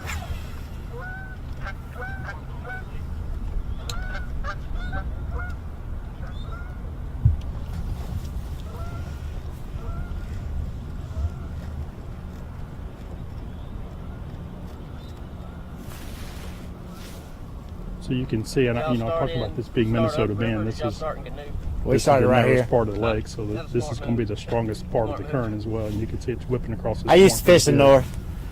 They're trying to use that to their advantage, hoping that the fish kind of set up. Is it? It'll be a little eddy. right on top or the backside of that point, and they're open. That's kind of where the fish set up and make them a little bit easier to target. He did talk about how the fact that the color of the water makes it a little bit more difficult. If it's clearer water, then it's a much better bite. With those fish, almost have, they don't really have anywhere else to go. They pretty much have to get out of the current and set up in those places. Yeah, I think it's going to pick Boat up. number 98. That sun warms the rocks up. They can't get any less active, All right, we're on boat number 98. Ryan Walters and Casey Walker. Guess what, guys? We got one fish in the boat. That's a big deal today, guys. It's going to grind out. Get 5 bites, make those 5 bites, put them in the boat. Y'all said y'all had a pretty good practice though, kind of in here. Tell me what's working here. Boat 221 is about to leave. It's Colton Bramlett, Casey Evans. When your partner shakes the limb when he's hung, and you throw a shaky head in behind him, that's a pretty good pattern to run. Caught some pretty good fish doing just jump fishing. Jump fishing at its finest. And you said keep working, guys. Water dropped overnight down on this end of the lake. And we're out of the current right here. You said it kind of pulled the bait fish out. Good long day then. Yeah, so we started on the causeway. We've caught a couple 3-pounders in practice down there. And, as soon as we got there, we saw mud coming in from the backside, and kind of knew that hadn't really seen any bait. So dropping that water, I guess, sucked everything out of this pocket. You went in there yesterday. You were churning shad up with the trolling motor. Wow. There's still some in there. They're kind of hunkered down at the bottom. I think once it warms up a little bit, we'll probably get moving. It's just going to be a grinding out tournament. It's like you said with a couple guys, other guys have been saying this morning, we're just kind of waiting for it to warm up a little bit. And it may be an all-day thing as it gets better. And we're on the back end of a cold front, so that second day after the cold front tends to start letting them go a little bit sometimes, so you never know. This may be the day. Got to be. Have our best 5 from practice. We'll be doing pretty good. What were your best 5 in practice? Almost 15 pounds. 15 pounds. That would be a solid today. Yeah, if we make half of those bite, it'd be pretty solid. Yeah. That's how it goes. Everybody wins practice.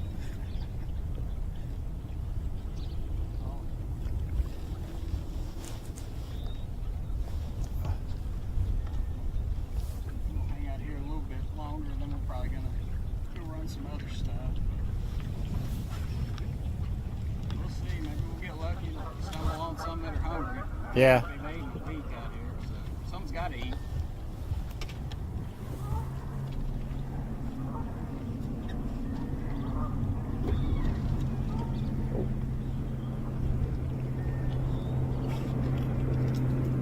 We continue to see guys pull into this pocket. More and more boats are coming in. A couple boats have left, but at one point I counted 14 boats in here. So this seems to be a well-known area of the lake. I know I've fished it in the past, and there must have been some good practicing going on in here for sure.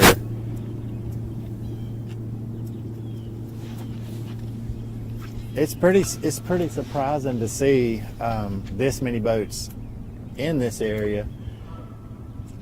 I think in mid-lake you would see a lot of guys, but this is a pretty long run, and I think guys may have stopped mid-lake, and now we're starting to see some of those guys make their way down here. See some guys actually pulling up on the causeway right now.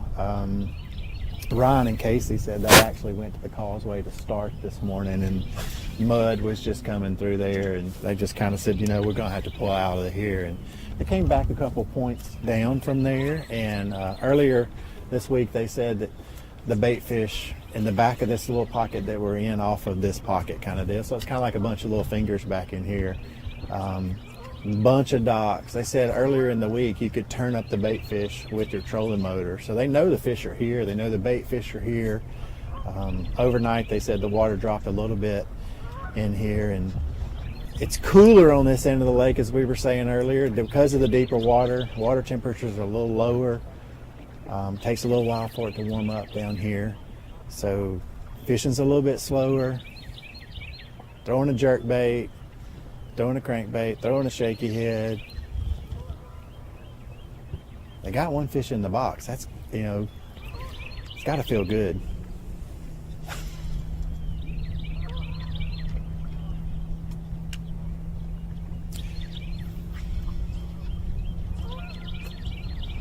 Guys, how many years have y'all fished ABT?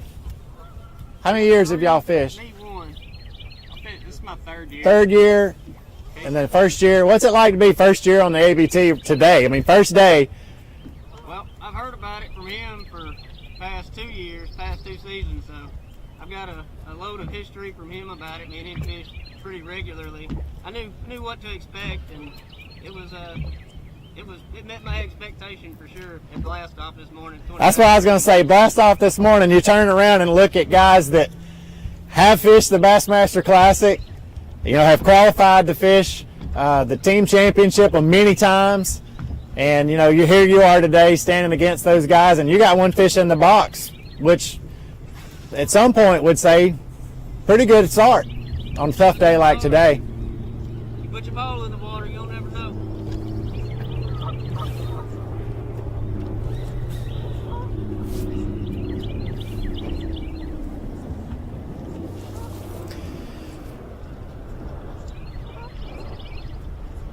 Well, Miss Kay, let's take a look at what you've got going on back there in the nice warm studio. I will say the sun has come up, and I'm not as cold.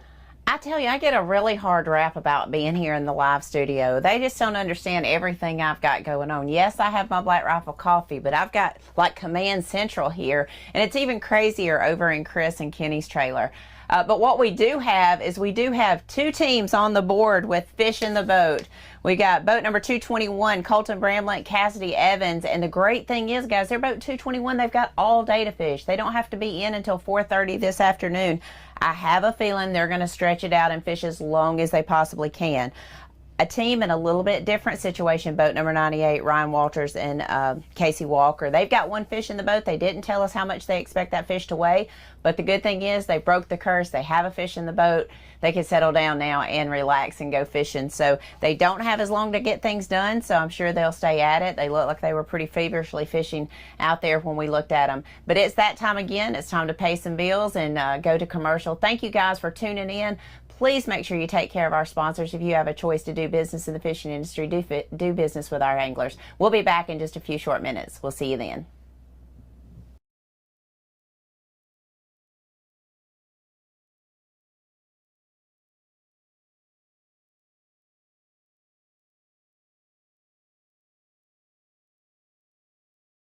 Buying stale burnt coffee is like eating hot sushi out of a vending machine. It's just a no-no. Explosion. Cool guys don't look at them. As a veteran-owned and operated company, we take massive pride in giving back. And with your support, we've donated millions to charitable organizations and veterans. Do you have a lightsaber leg, Jay? Yeah, I got a lightsaber leg. When you sign up for our coffee club, you get fast free shipping directly to your door. I'm on a helicopter.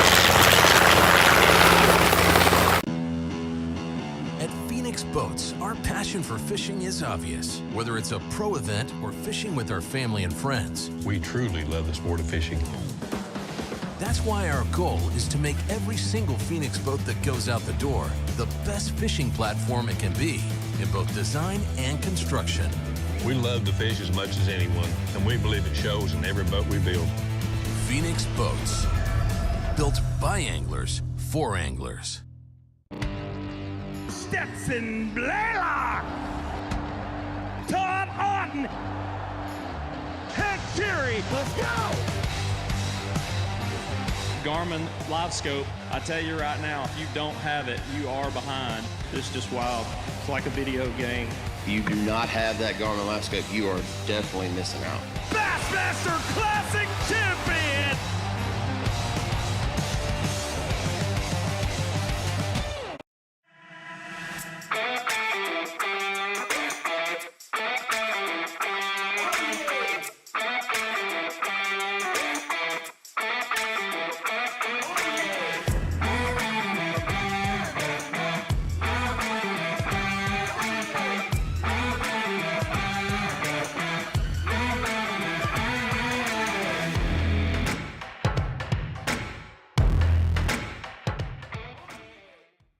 TH Marine Hydrowave H2 KVD Edition is a surefire way to ignite a feeding frenzy.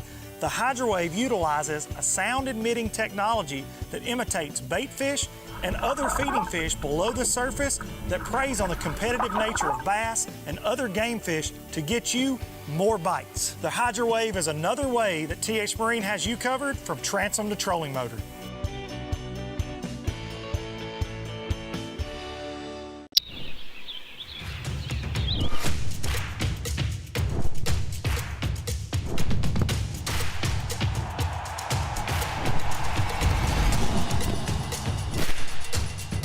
For all the ways you love to play, Academy Sports and Outdoors makes it easier than ever to get what you need and have fun out there. Get free shipping on your favorite brands at academy.com or get free curbside or in-store pickup at your Academy store. Jack's Big Bologna Breakfast Sandwich is back. There's just more to love with 2 perfectly fried slices of bologna topped with eggs, cheese, and Texas toast for just $3.49. Breakfast made the Southern way. Jack's, all about the South. Big companies get bigger and bigger and talk about their fancy labs where they study fish behavior. But then they all go golfing on the weekend. We don't have a large laboratory to test baits. Why, you ask? We don't need a big laboratory because our pros fish, our employees fish, our salespeople fish, our suppliers fish, our mold builders fish, our owners fish, and our kids fish. This is our laboratory. Our R&D comes from time on the water, learning how to make fish bite. We don't have other hobbies. We fish. We fish all year in all conditions across the whole country. All that time on the water brings us thousands of hours of testing new products and improving current ones for all species. We're a family-owned U.S. company that has many of our products made in America by American workers. The products we don't make in America, we make in Guatemala, which supports many families in that country as well. Bill Petty Toyota is Alabama's #1 volume Toyota dealer. But that's not the only reason to get to know Bill Petty. Enjoy a 10-year unlimited warranty on every new Toyota in stock. Get 1 year of 24/7 roadside assistance. Test drive for the chance to win $5,000. You heard right. 5,000 big ones. Plus, choose from over 700 new Toyotas in stock and price to move. Bill Petty Toyota is Alabama's #1 volume Toyota dealer. Get to know us today. All right, guys, welcome back into the Alabama Bass Trail Live Studio here on the banks of Neely Henry Lake. Just over 11,000 acres these guys have to fish today. Water's up. Some of these areas are going to be probably a little out of play because of the water being up and the bridges, you can't get under them. But I do know that Kenneth is out on the water, and I believe that he is with our Anglers of the Year from the 2021 season, picked to do well here on this lake. Brooks Goza, Bradley Jones, Brooks Goza, your Angler of the Year for the North Division in 2021. Kenneth, I believe you're out there with Brooks and Bradley.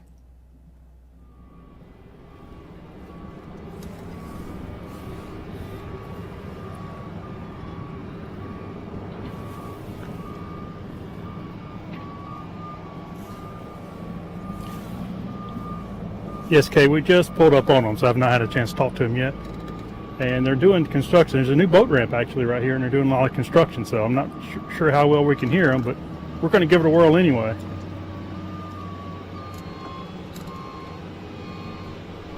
How'd you stay going so far? Zero. Yeah. Well, this is not Brooks Goza. What's your boat number, guys? What's your boat number? 143? Okay. Boat 143 here.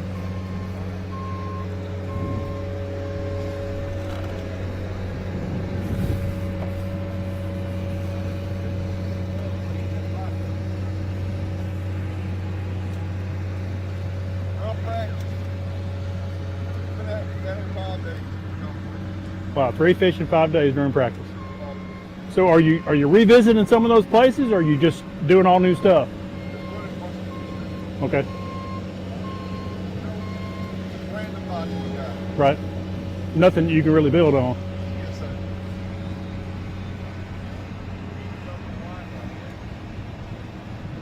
Have you had any bites today? No bites.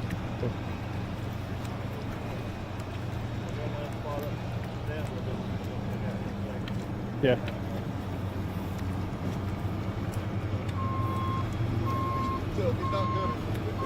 No, it's not Gunnersville, but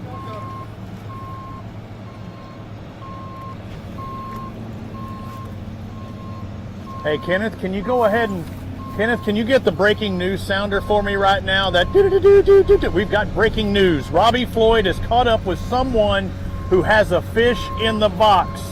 Boat 223 Chris Blackwood, Larry Melvin have one in the box. I'm off the schneid.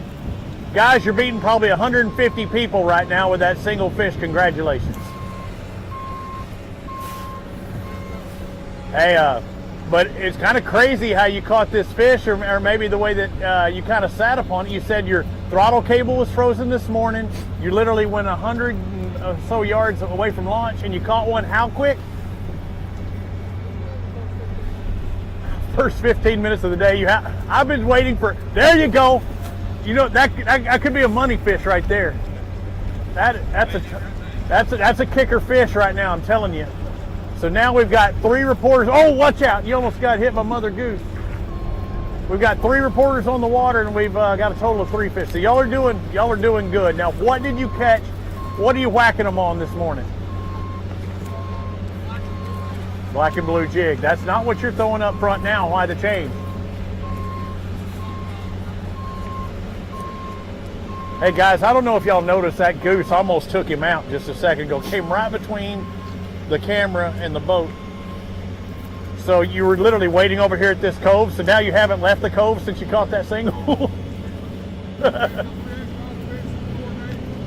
You hadn't caught a fish in 4 days, so this is the hot spot. Did you catch it right up there on that point? Yep. On that lay down that's up in front of them. Man, we're on a roll now, Kay. Kenneth, Kenny, I've caught up with you. They were during our commercial break, they were giving me a hard because I haven't caught up with anybody, even though I've got a dozen anglers probably today. Said I was slacking because I didn't have anybody with a fish. Well, now we're even.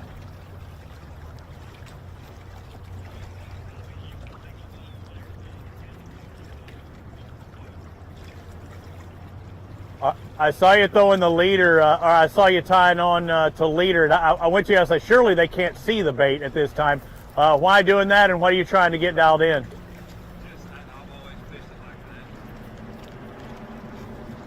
See, me playing Chicken Little, I don't go the leader because I figure it's another way I could lose them. You know, somewhere along it. No, I didn't mean you to lose your bait right there whenever I said that, but that would give me just another opportunity to let one go.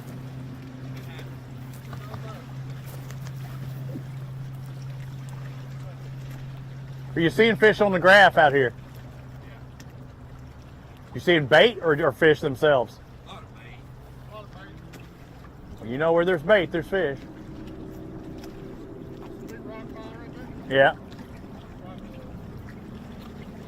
So Loran, look out to the left under this front. So out off of this point, there's a rock pile, and he's wanting to fish the backside of it here as well. Where he caught that fish was over there towards that laydown.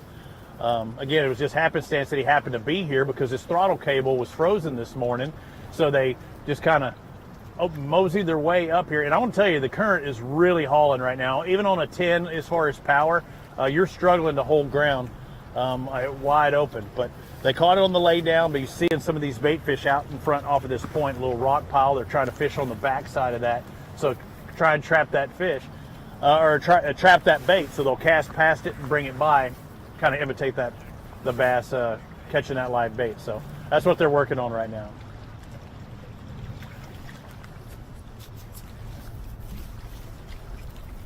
What do we go to Neko rig there? What do we got? Yeah. Neko rig, very popular these days. Neko rig, Neko.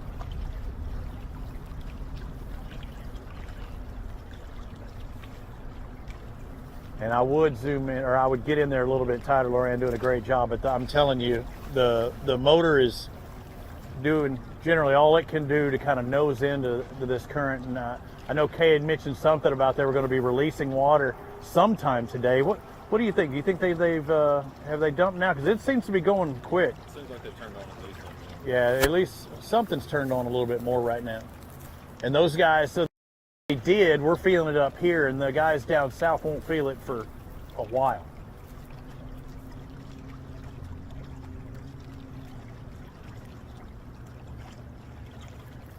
How many bites do you think you've gotten today?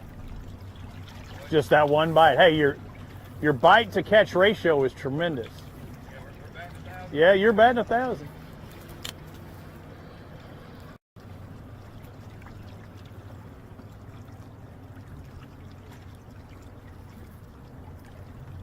And Kay, during our commercial break, I had to go refill on my Black Rifle coffee, and I want to tell you, Kay's mobile studio is toasty. Things are starting to warm up out here. It feels like temperature's gotten into the 40s, maybe. It's got to be in the 40s by now. But inside that studio, got to be 77, 80 degrees in there. Unbelievable.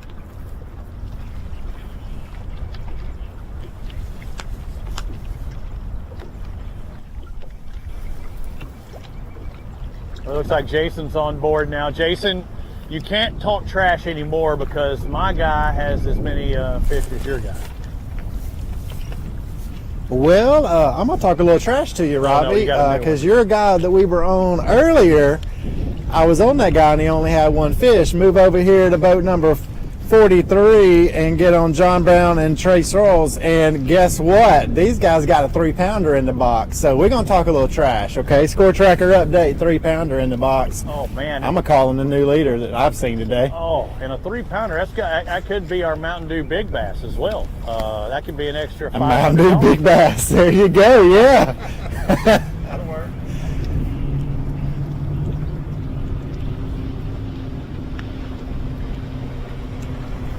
We've seen our yeah, we'll just call it this from now on, because I mean we are on this beautiful Phoenix boat here. Yeah. The Phoenix boat tracker update, 3-pounder. Guys, tell us what was working for you in practice.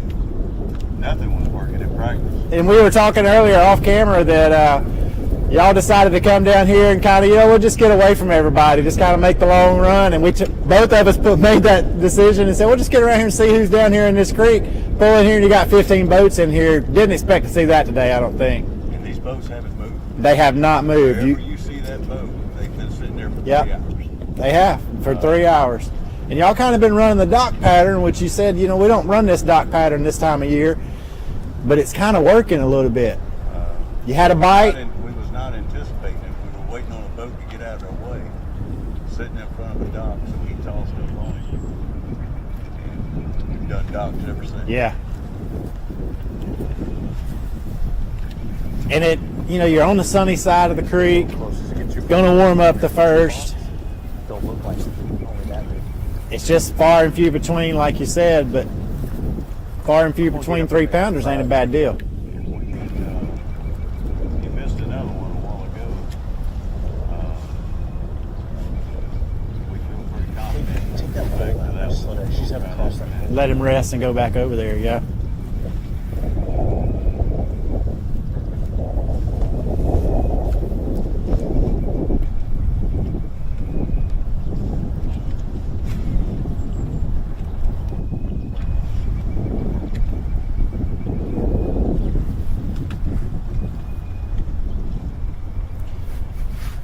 See, if you kind of look at these guys fishing, we'll just take a step back here and look. We've got sunny side of the creek.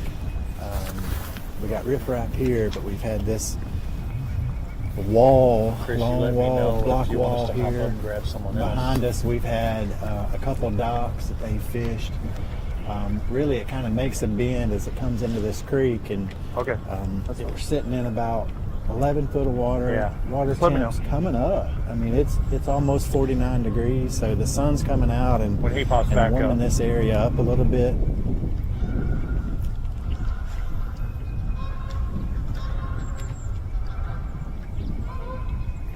As it continues to warm up in this area, I think we're going to see more of these fish kind of pull up to the bank. And these guys say that their main deal wasn't to come in here and fish docks, but as they pulled up and kind of had to fish docks because other guys were in here. They realized, you know what, we got a bite. We caught a 3-pounder and we missed one. And they said they're going to go back to it, but I think they're just kind of working their ways in between the docks, hoping to pick up one and then get over here on another dock and fish it.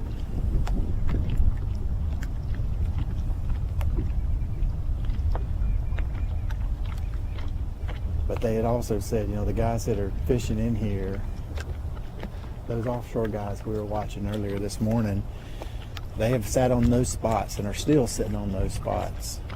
And they're literally fishing for spotted bass as well. So offshore deal there's sitting in about 17 foot of water, thinking that the fish are sitting out there. Well, I think these guys are finding that some of it kind of moved up around these docks on the warmer side of the creek.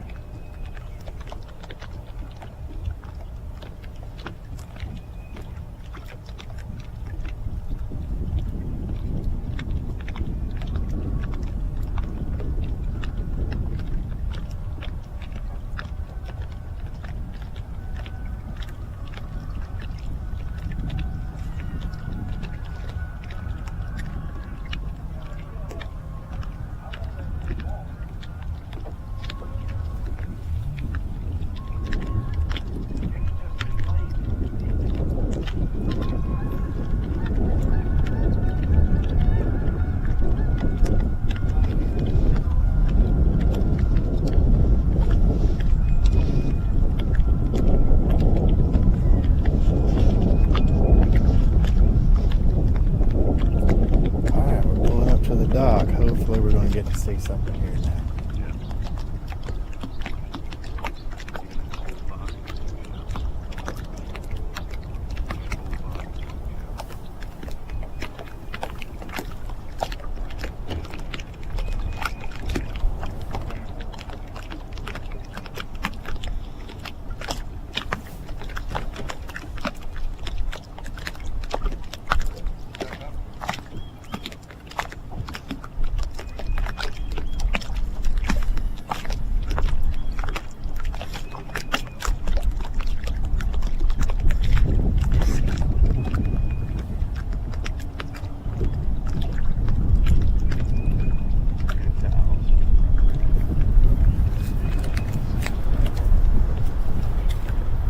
You know what, let's kick over to Robbie and let's bring him into the scene here. Robbie, I want to tell you, it's really funny. You know, I used to fish the north, and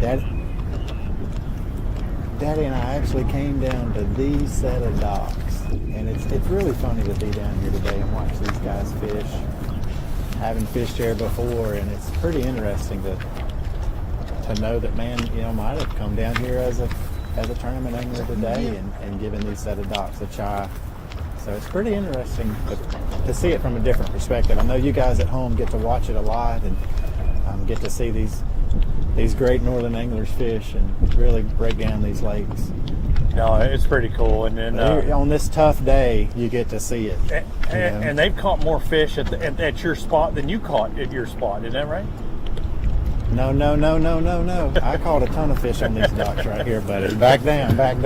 It was summertime then, though. So, hey, the hard part right now is sitting here thinking, man, I know what bait to tell these guys to throw, but you know, I can't tell them. Hey, but that was bait during the summer, though. That was warmer weather stuff. It was a total different deal during the summer down here, and to see these guys fish and be able to produce some fish on these docks right now, and that's what they were saying. It's like, it's pretty surprising that we're dock fishing right now, but it kind of seems to be working. Yeah.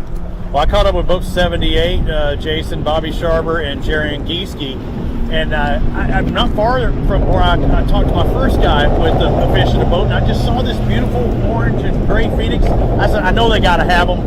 And you said you had one. You got a fish in the boat. Man, I'm 2 in a row. You can't have 3 in a row until you have 2 in a row. All right, what size? Is it a big one, that one you got? 2.5 is a big one. That's a good one. You're doing something right. You catch 4 more of those things, you might win this bad boy. Yeah. Did you pre-fish? Yeah. Did you actually catch fish, or did you get some bites? Okay. All right, I see spinnerbait up in front, spinnerbait in back. So spinnerbait's the key. Is that what you caught it on earlier? Was it related to anything particular? Current break. And Jason, they're throwing up under one of these bridges, but as the river comes down, it comes in just a little bit right underneath this bridge, and it breaks. You can see the water changing direction up there at the rocks, and Laura, and you can see that creating one of those little eddies, little current break, and you just stay in backside of that spot the whole time. What about any of these pylons, anything like that?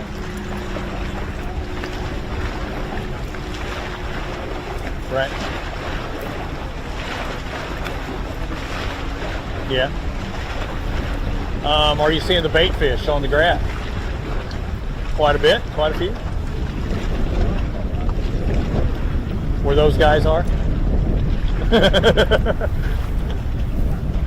Again, there are other anglers just behind them. That's why we were able to come over here very shortly, though.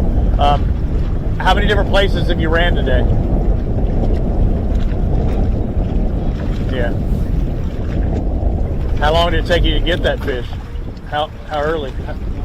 9 o'clock you had it? Okay, that's good. Oh, really? Well, that's not making me feel better. Did you, have you been getting any bites?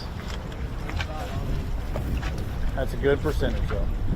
1 bite and 1 fish caught.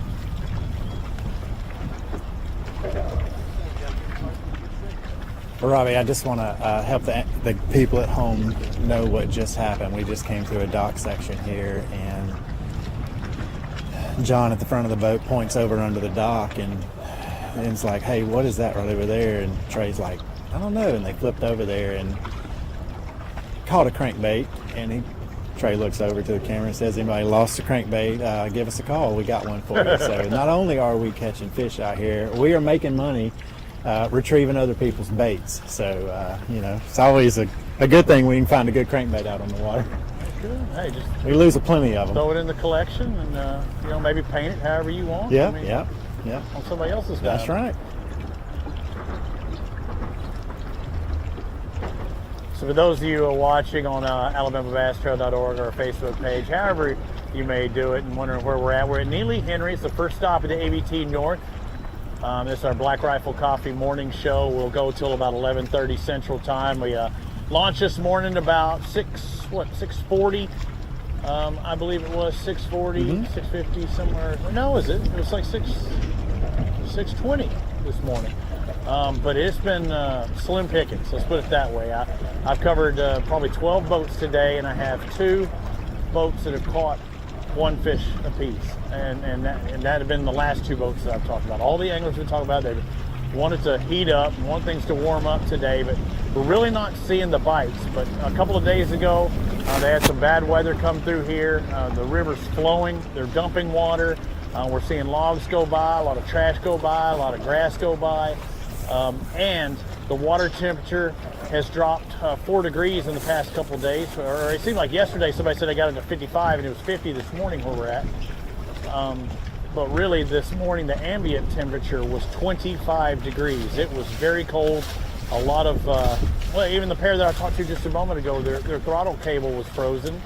Most of the cars had to get ice off their windshields. The rod lockers were frozen. It was not fun at the launch this morning.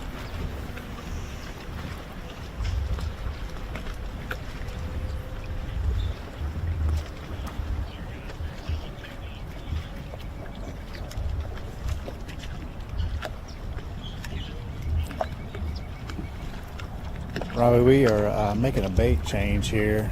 My partner sat down for a little bit and been retimed for a little bit. I think maybe we're making a bait change to hopefully attack these docks a little bit different. We still have a good stretch of docks to go in this stretch that we're in. They're scattered along. They're kind of got riprap in between them. These houses are built up pretty high, so the owners are trying to save their property by putting some riprap out there, and got a lot of concrete ramps. So there's a lot of things around in this area that's going to cause the water to warm up, which will bring the bait fish in, which therefore will bring the big fish in as well.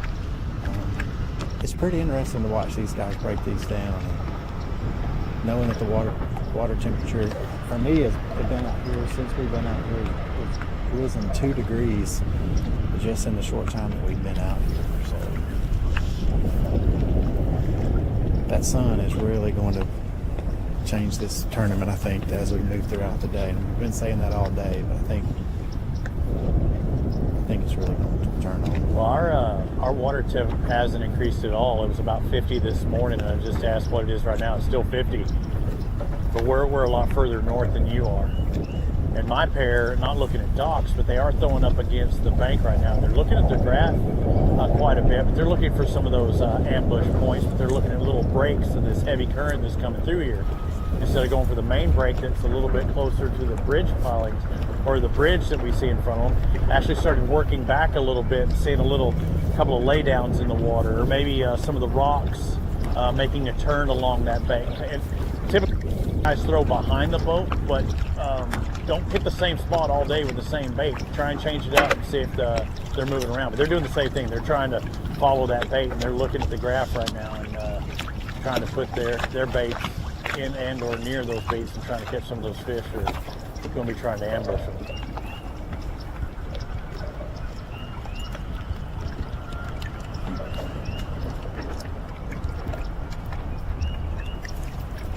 And it looks like the presentation up towards the front looks like a pretty decent size spinner bait with a swim bait trailer in it. So it's a pretty big presentation, able to slow roll it. I don't know you can slow anything when you're coming with the current right now.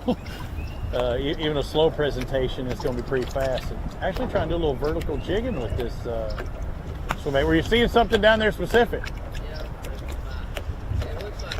Yeah, you can see the fish sitting there. What depth of water are you looking at? So you're able to see probably, it's not like you're in 6 foot of water looking down, and that you could see a fish down there at 18. Yeah. Looking down, and you don't see that often, but again, especially with that swim bait trailer on there, he was trying to almost vertical jig that the swim bait / spinner bait combo, just to try and get him to do something, stir him up, hit him in the top of the head, just make him move, get his attention. Robbie, I want to tell you that Alabama Bass Trail anglers are some of the best anglers on the water. Not only are the best fishermen, but they are also some of the best anglers you want to be around, especially in a moment when your boat starts floating away from the dock. We had some earlier guys that have been up here fishing, and their boat started floating away from the dock, and they come running from their house out here, and who's out here helping them retrieve their boat? Is some of our guys fishing for $10,000 today, but they're helping some guys retrieve their boat. I mean, it's about being a good sport sometimes too,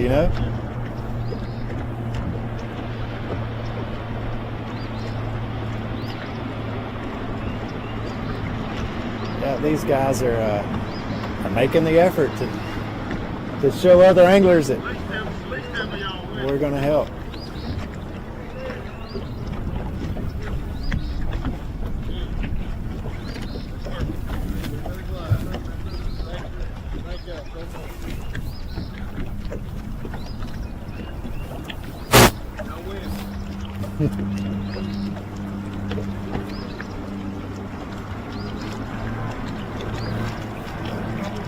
Good job, guys. Karma comes your way sometimes, How we roll, man. That's right. That's what I was telling everybody on the walk, listen at home. You guys are fishing for $10,000 today, but that doesn't mean you be nice to other anglers on the water, and give them a chance. Man, what's he going to hurt? It doesn't hurt. So, these guys would have had to swim today. Well, I think I just let it keep on going. I don't know about swimming today. I'm good. Good luck.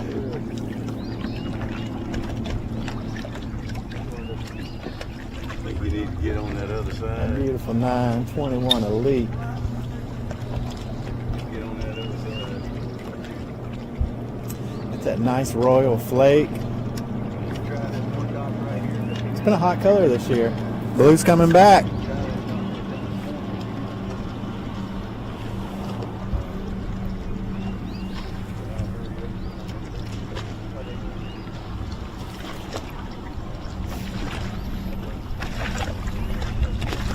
If you're looking for a Phoenix in that color, that is black, silver, royal, and silver.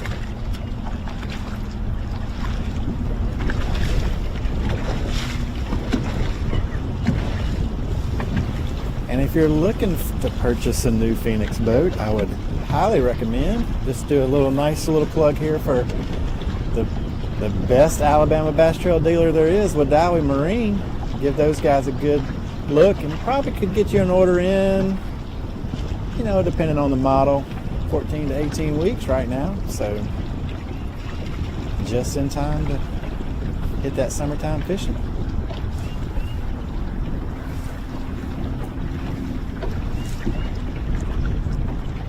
Got the nice 250 Mercury.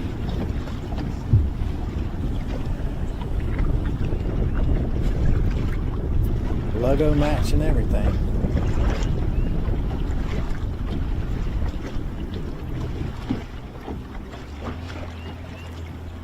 We've had Alabama Bass Trail anglers retrieving other anglers before. I know that happened at Pickwick earlier last year.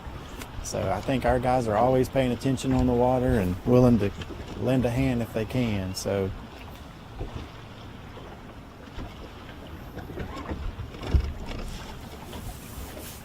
they pick up right where they left off back here in this pocket and it's really calm.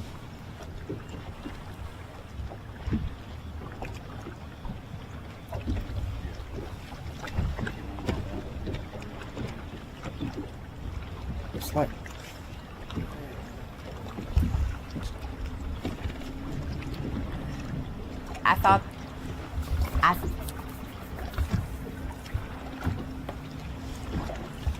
Ms. Kay, what do you think of those anglers? They are. Just reaching out to help those guys, boat floating away, and our guys are great guys out here on the water. I'm sorry, I was listening to something in my ear. One of the things, Jason, I've been doing, sitting back here, I know y'all are talking about the flow and how swift the current is. I do want to thank those guys for helping those other anglers. That's awesome, and that's the kind of quality anglers that we have out here on the Alabama Bass Trail. But I told everybody going into the break that I'm back here at Mission Control, and I am. I was just looking, and at the Weiss Lake Dam, they are a little over 22,000 CFS that they're pumping through that dam. And then at Neely Henry Dam, they're pumping just over 26,000 CFS, and that's cubic feet per second. So just over 26,000 going out one dam, and 22,000 CFS coming in. So it is moving, and that is going to increase around 12 o'clock today. So the current is going to get even stronger as these guys head back in this afternoon. I mean,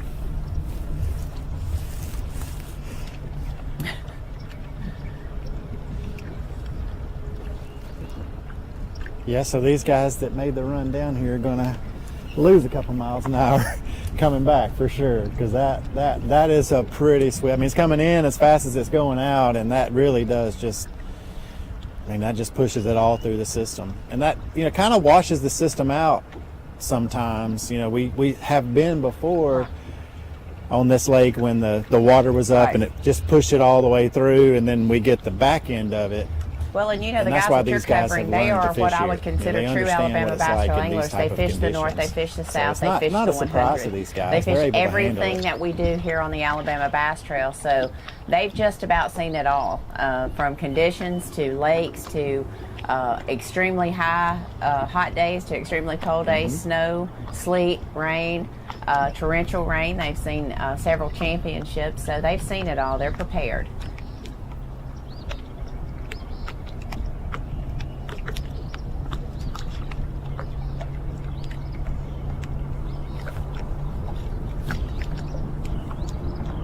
Yeah, but you know, we talk about how tough the conditions are, and I think a lot of anglers just want to blame, you know, hey, it's tough. The guys are going to catch fish today. I mean, there's no doubt. I mean, when you bring these guys to Neely Henry and the knowledge that they have and the experience that they have, they're going to catch fish. It's fun to be able to sit back and watch them and learn from them in these type of conditions, and I think that's why a lot of guys are watching at home today, to try to learn how to approach a lake on a tough day. Right. It's not always I agree. bluebird Makes me and glad beautiful I'm sitting in skies. here So this is the and not time and out there. opportunity for them to just step back and go, what would I do on a day that's tough like this? That's why, yeah.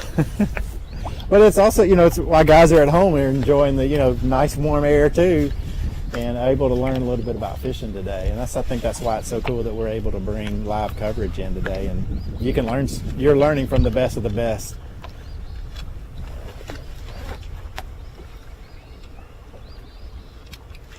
I'm trying to watch as they're doing that. I mean, they've really gone through this whole dock pattern. But the sun is getting up a little bit. Yeah, the sun is getting up a little bit, and probably, I like that pattern. I mean, I really do. I've never really fished a lot of docks at Neely, Henry. We fished a lot of grass and laydowns and stuff like that, but that's just not the pattern that's gonna produce right now. The grass and the laydown and all of that. That's just not what I think people are gonna be able to get to bite today.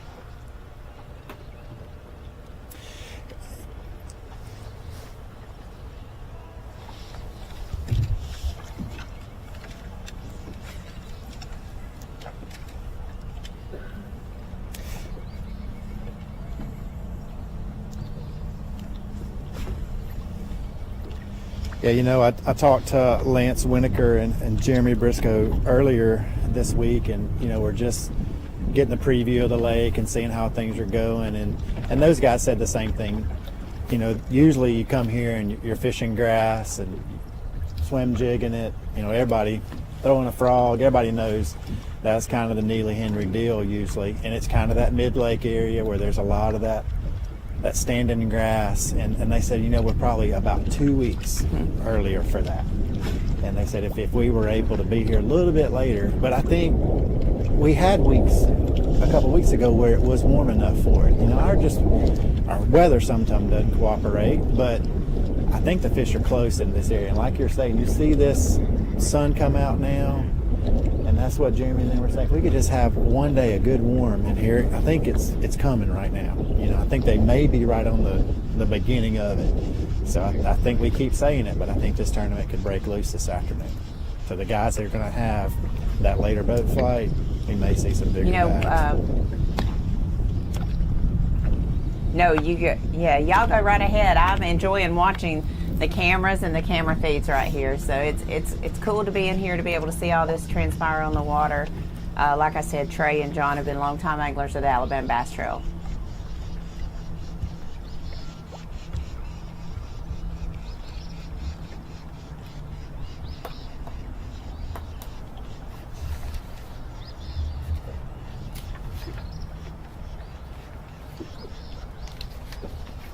Good, Chris.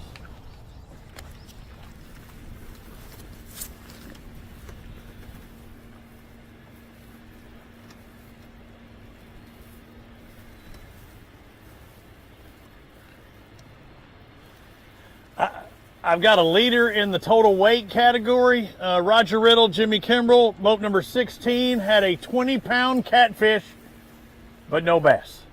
So we are leading with 20 pounds in the boat, but it was not a keeper for the Alabama Bass Trail. So, you getting any bass bites at all?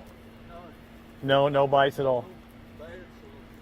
What have you been doing? Have you stayed up here north of the landing the whole time?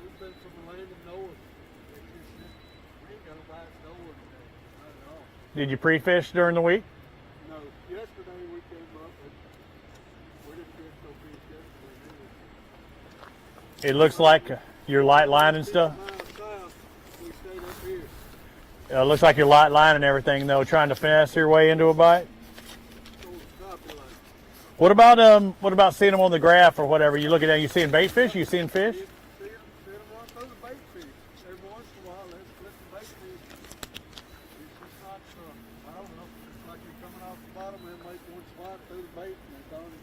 Yeah. So you getting a few hits every now and then, or no?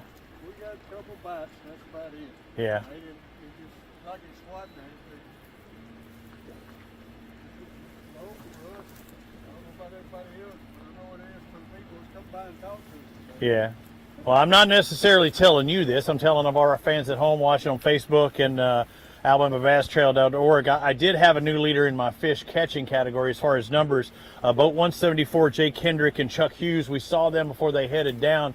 They actually had 2 fish in the live well for about 3 pounds. So again, that's the most fish that I've seen today, unfortunately, is or heard about. I had 2 individual fishes, and then they caught 2. So you catch one, you're going to be doing something. I told him one fish weighed 4 or 5 pounds a day, go far at the point. Yeah. This is the day where if you catch a single fish, you're bringing it across the scales, aren't you? Oh, yeah. Yeah, it's too tough for the people that we talk to, all week. People that I talk to is fished all week. Some guys been up here 4 days and only had 4 bites and caught 1 fish. You think it's going to be a timing deal as far as today is concerned? I know you're not getting the bites today. I hope the water slows down a little bit for us. If it slow down so we can fish some more of the river ledges, I think we could catch a few fish, but otherwise, if not. It seems like it's gotten faster. Yeah. Whether you go up the faster you get. Yeah. Well, if this fishing thing don't work out, you could park the boat up there and get out a driver and a wedge. And I'm not taking your hobby up. If McCaig's not catching them on the water, he might be. We might actually see him on the next hole.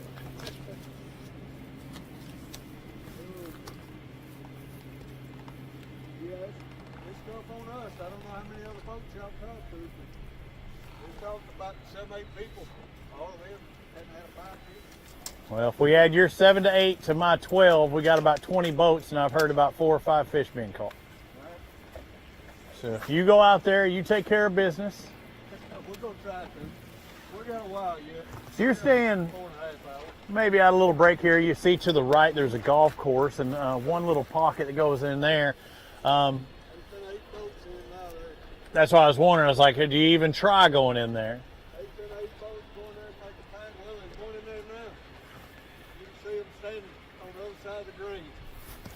See the flag? Yeah. See the pin? Look to the right. They standing in a boat. All right, that'll work.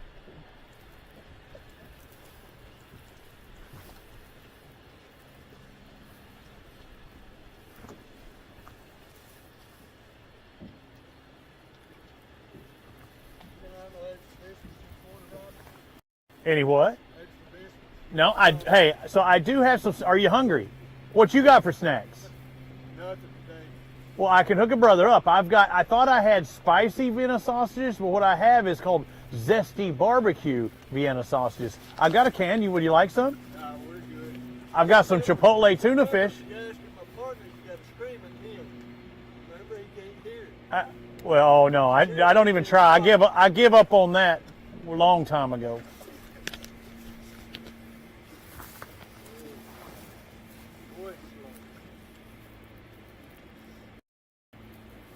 You still got a while till check in though, so. And hopefully they come in a flurry. Oh yeah. But you are kind of doing the front. If you could ever find a little school that Yeah. fired up, you might catch 3 or 4. I know the bank kind of sucks in here. Is that what you're kind of looking at for them to get out of? It's a break from here. It comes in as a ledge that actually comes to the caddy corners from these rocks over there. It's up in the flat there. It drops off. You know, it comes off pretty gradual, and then all of a sudden it's just in 25, 30 foot of water.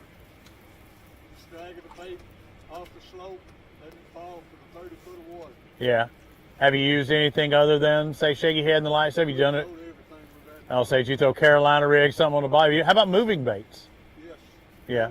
We've made our rounds with crankbaits, everything up down the bank there. I mean, we tried a little bit of all. Chatterbaits, all of them. We threw quite a bit of stuff. Anytime somebody's got 14 rods on the deck of the boat on the front, you know it's tough. Yeah. We need you in lockdown. You need to be locked into that one bait or two. Yep.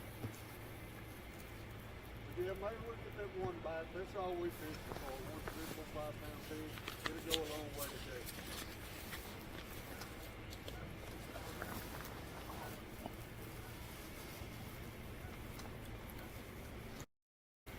How far do you move around, or how often do you move around, or just because you know this is a productive spot, you just stay here? It has been in the past for me. A lot.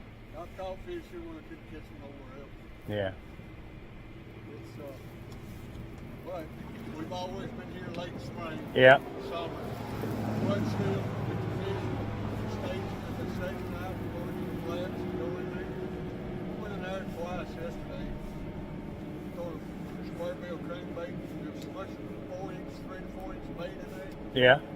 Get down 2 or 3 on the square bill every time you do it. No kidding. Hanging up on it.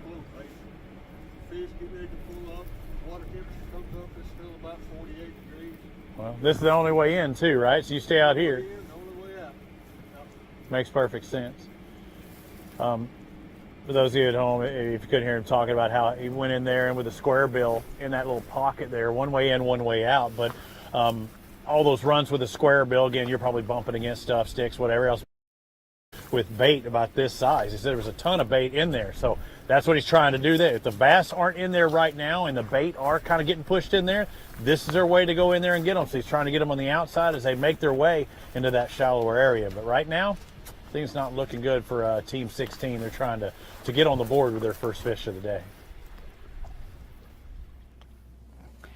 All right, guys, we seem to all be singing out of the same hymnal today. It is a tough day on Neely Henry Lake. We knew that the conditions we were given were going to make it even tougher than your normal cold weather fishing. So the guys are out there, they're swinging for the fences. I can tell you what's not going to happen. You're not going to have guys give up today. It's the first tournament of the season. They paid back in August to be here, so they're not going to quit early today. So we'll have 225 teams come through the line here in just a little while, but right now we're going to go to a short commercial break, and then we'll come back and bring you the last hour of live coverage here on AlabamaBassTrail.org. We'll see you back here real soon.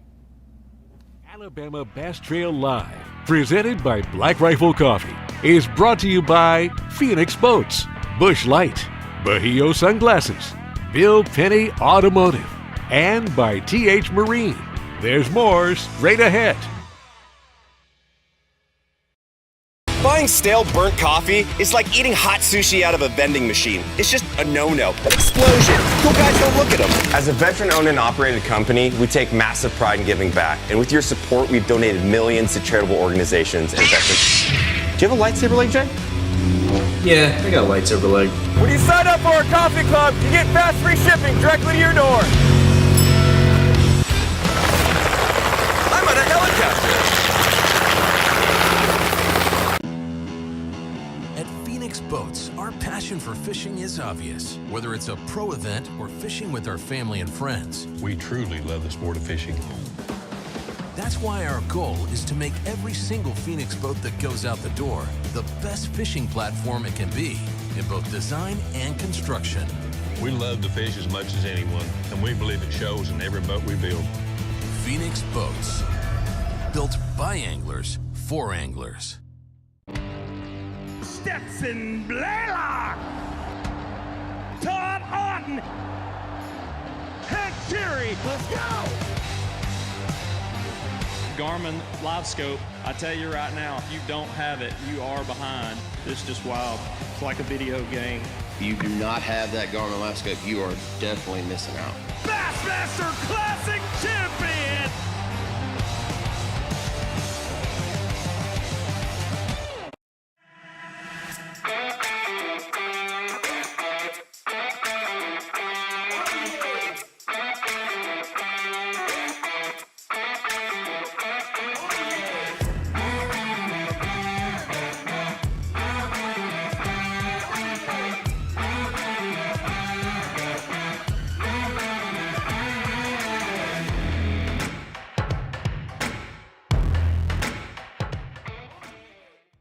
TH Marine Hydrowave H2 KVD Edition is a surefire way to ignite a feeding frenzy. The Hydrowave utilizes a sound-emitting technology that imitates bait fish and other feeding fish below the surface that preys on the competitive nature of bass and other game fish to get you more bites. The Hydrowave is another way that TH Marine has you covered from transom to trolling motor.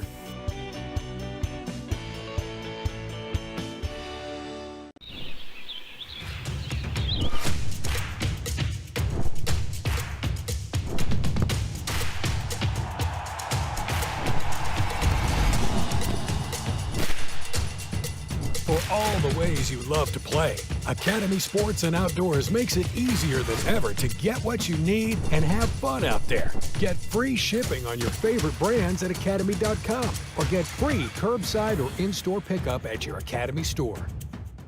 Jack's Big Bologna Breakfast Sandwich is back. There's just more to love with 2 perfectly fried slices of bologna topped with eggs, cheese, and Texas toast for just $3.49. Breakfast made the Southern way. Jack's, all about the South. Big companies get bigger and bigger and talk about their fancy labs where they study fish behavior. But then they all go golfing on the weekend. We don't have a large laboratory to test baits. Why, you ask? We don't need a big laboratory because our pros fish, our employees fish, our salespeople fish, our suppliers fish, our mold builders fish, our owners fish, and our kids fish. This is our laboratory. Our R&D comes from time on the water, learning how to make fish bite. We don't have other hobbies. We fish. We fish all year in all conditions across the whole country. All that time on the water brings us thousands of hours of testing new products and improving current ones for all species. We're a family-owned U.S. company that has many of our products made in America by American workers. The products we don't make in America, we make in Guatemala, which supports many families in that country as well.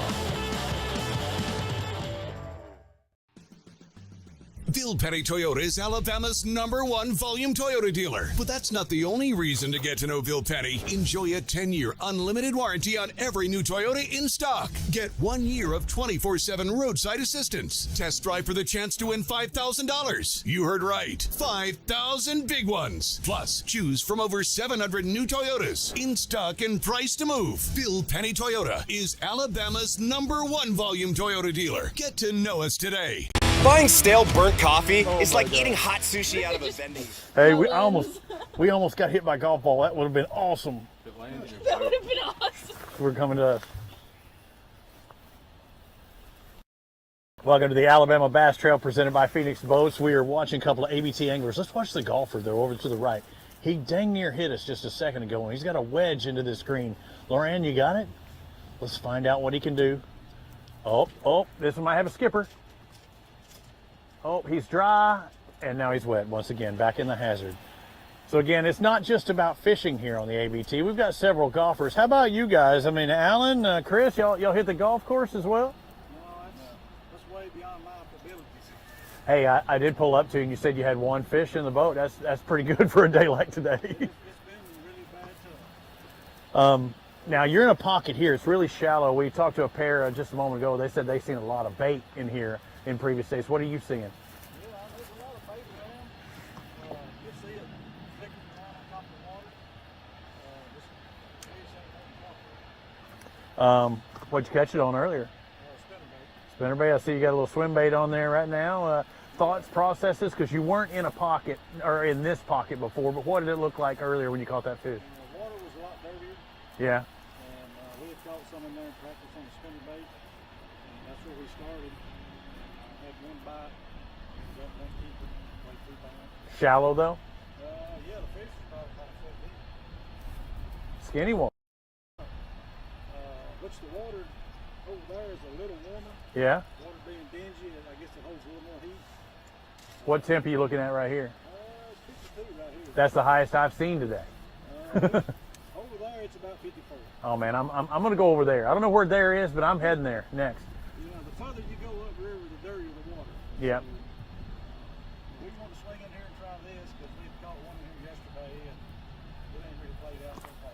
Great job. Swing one in here in a second, making a change, trying different baits out there. Looks like anything from jerk bait, swim bait. Try them all. Use up the whole deck. Everything we got till we give it back. Hey, good luck, guys. Again, boat number 83, Alan Brasher, Chris Pruitt. They've got 1 bass in the boat, about a 2-pounder. Hey, watch out for golf balls because I know the Robert Trent Jones is a...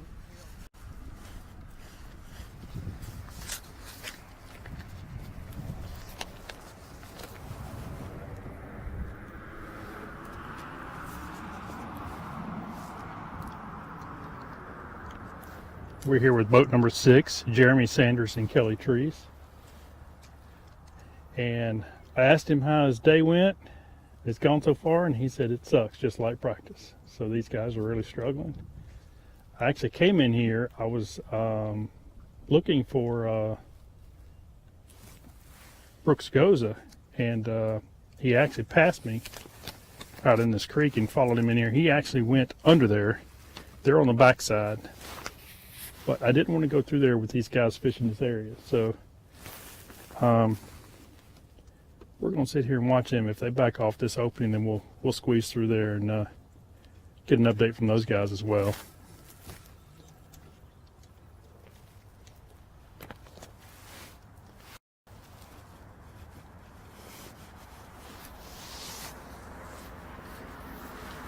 It's just an area in that little culvert there where water flows through coming out of this creek, and it's an area that tends to baitfish kind of group up in here.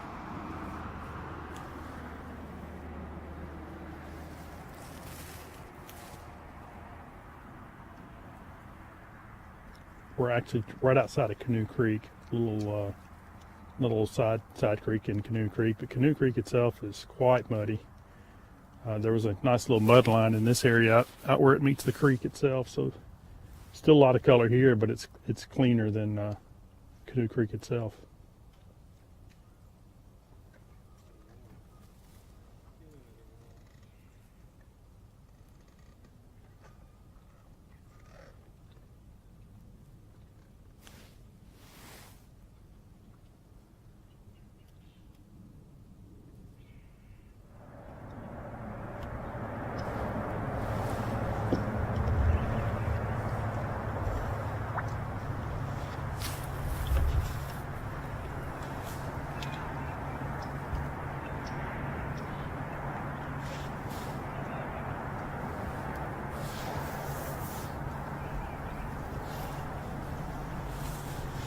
Well, Kenneth, I don't know that you've got an update from where we've been, but we've stayed in the same pocket and we've done some dock fishing today. Kenneth, did you think we'd be doing any dock fishing today?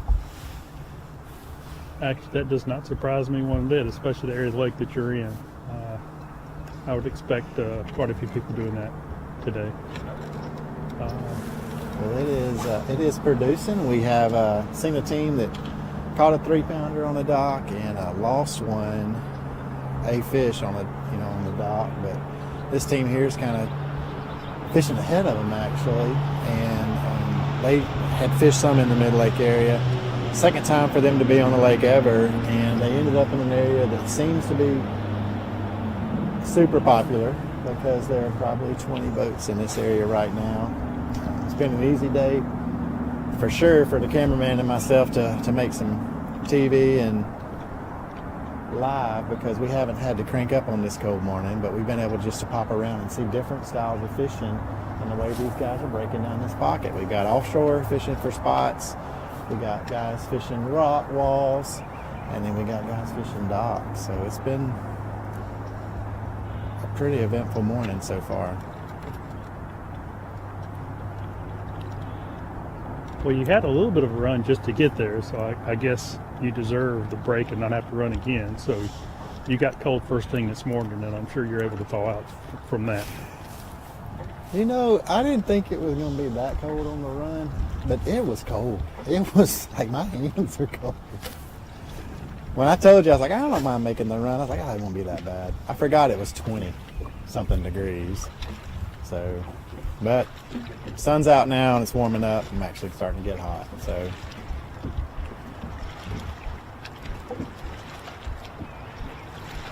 how many guys, like, you know, you've popped in and out of different areas. Like, what's the population like on the main river down there? Up there, I should say. Not many people in the main river itself. Most people are in some kind of a backwater or a creek. What I've seen them. There's a few on the river. The one boat I stopped in earlier that had a 2.5 pounder. They were along the river channel, but the majority of these guys are trying to get out of that current and try to find an area where maybe the water will warm up a little bit. What's your water temperature up that way? Where I'm sitting right now, I'm at 53.5. That's the warmest I've seen, but Wow. I've seen it kind of warm up, even as I've sat in some areas Yeah. for a period of time, I'm seeing it warm up gradually. That's here. It's come up a couple of degrees. I'm sitting at 49. You know, I'm in much deeper water, but it's starting to come up. It's a surprise. I've seen it come up 2 degrees. Yeah. In this pocket. That sun can do wonders. And it's the dirty water too. You know, that helps. Yes. This dirty water warms up quicker than clear water. Yep. I'm not so much mid-lake anymore. I'm actually in Canoe Creek, so I'm a lot closer to you than I was when we started. Yeah, so you've made a good run too then. Yes. Canoe Creek's a very popular lake, creek on this lake. A lot of guys go there. You hear them talk. Canoe Creek, Canoe Creek, Canoe Creek. And that is a very long creek. I mean, it goes way back in there.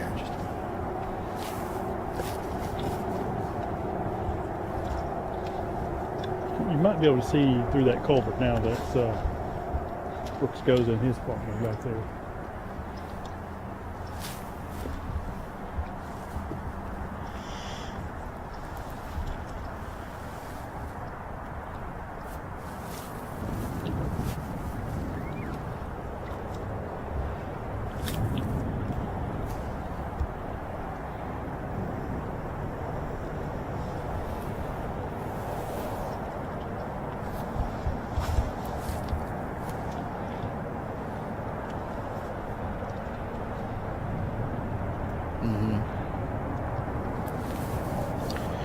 I think we're close to the part of the lake with the infamous losing of the iPhone during quarantine cuts. If you guys, anybody watch some of the quarantine cuts.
Kenneth, on this end of the lake, you know, guys have got their heads down on the graph.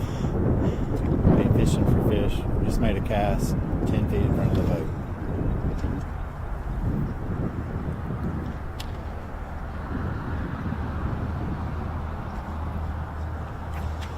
Oh, hook set.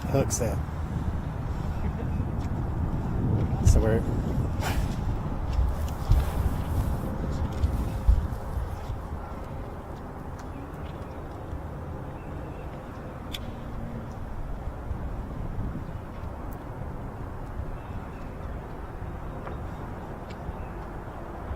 they really take their time reeling their bait. Oh, fish on. Oh, another hit. Ah.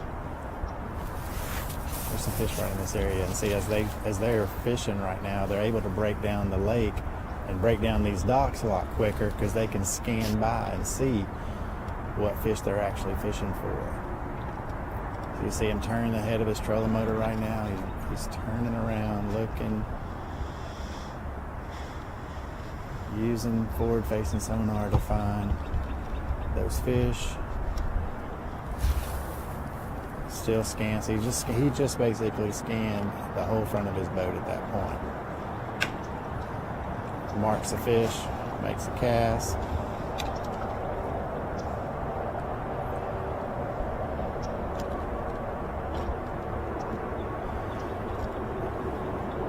You know, and this is what we would say is game fishing, you know, where even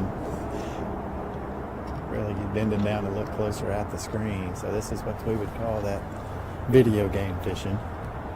What our older generation really hates, but this younger generation, we love being able to see what we're fishing for, see the bait, see the fish, really take our time.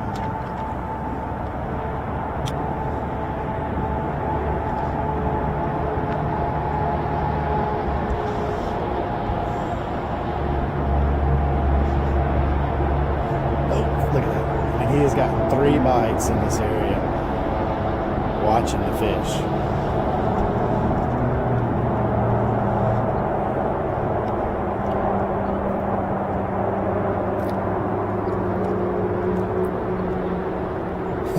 This almost reminds me of a Patrick Walters kind of moment right here, as we watched him last year break down and just fish and fish and fish using the live scope.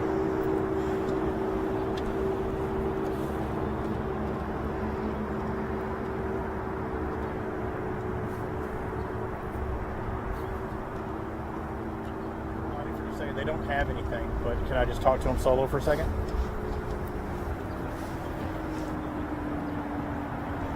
Okay, well, I need to know to be tight.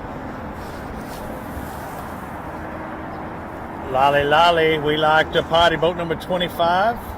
One Weiss Lake back in 2021. They are in the middle of a golf course. There's actually somebody else in here, which I didn't think was possible, but today not going so good. You did say you had 1 bite, and it was a really good bite. What are we talking? No way. That could be a full limit compared to what I've been hearing today.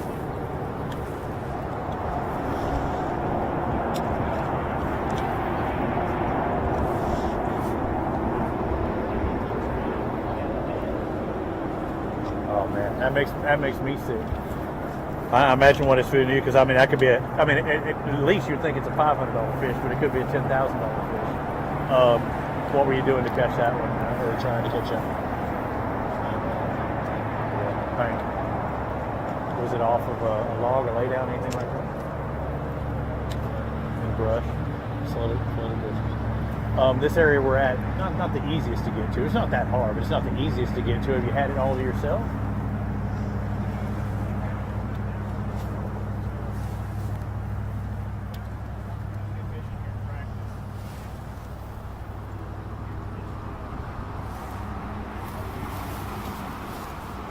Shut the front door.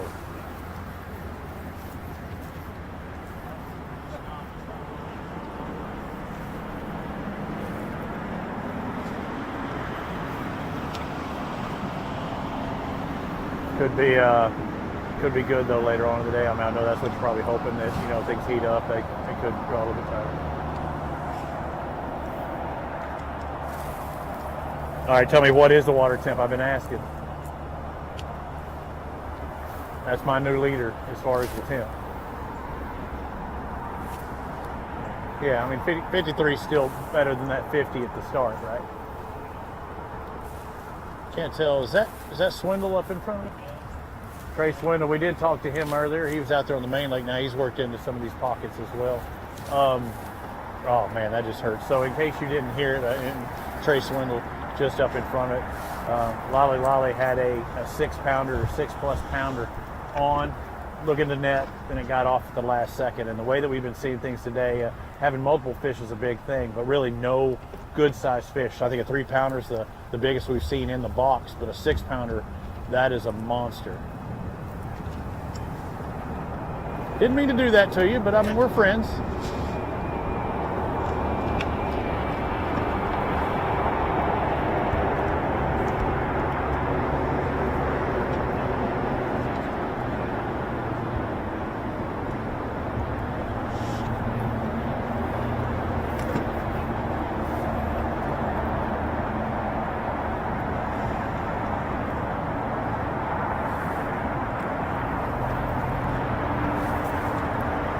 Jason and Kenneth, we're watching them as well as we're in this 3-box on Alabama Bass Trail Live, presented by Black Rifle Coffee this morning. I'm trying to get as much scoop as we can. I know some of the guys down south near Boat Docks. We've been up north all day, to the main river. This is the first really backwater area that I've been to. I questioned whether it was a busy area, and they said, yeah, there's been quite a few people running in around here. We see one pretty big pond. I mean, we are literally inside a golf course. You would think it would be just a pond inside of a golf course. It actually looks like a lake inside of a golf course. I think they call it Twin Bridges. I've been here with a couple of our anglers before, Brent Crow and Mark McKay. They probably wish they were golfing right now. But who knows? Who knows? They might actually have some fish.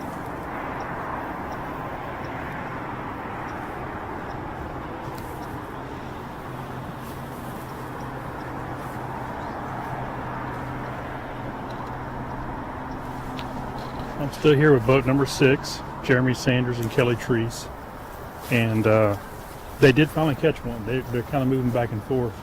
They did finally catch one, but basically what we have here is between my boat and that culvert is a big hole, and these guys kind of get on one side or the other of the culvert, and they're bringing crankbaits in front of that culvert, and it drops off pretty quick right this side of that culvert, and the fish hang out there, bait fishing things, different things move in and out from that culvert coming back and forth, so it's an easy place for them to ambush food.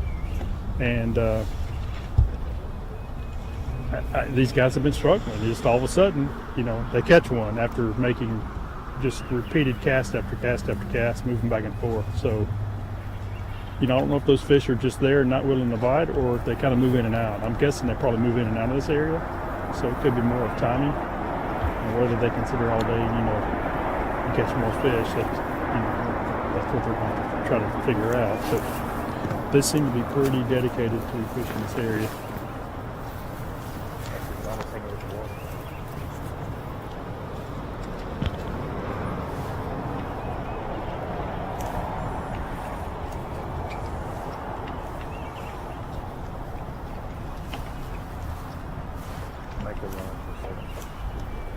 This is a protected area, so with the sunshine and no wind, water temp's starting to warm up pretty good here. I'm at 53.8, so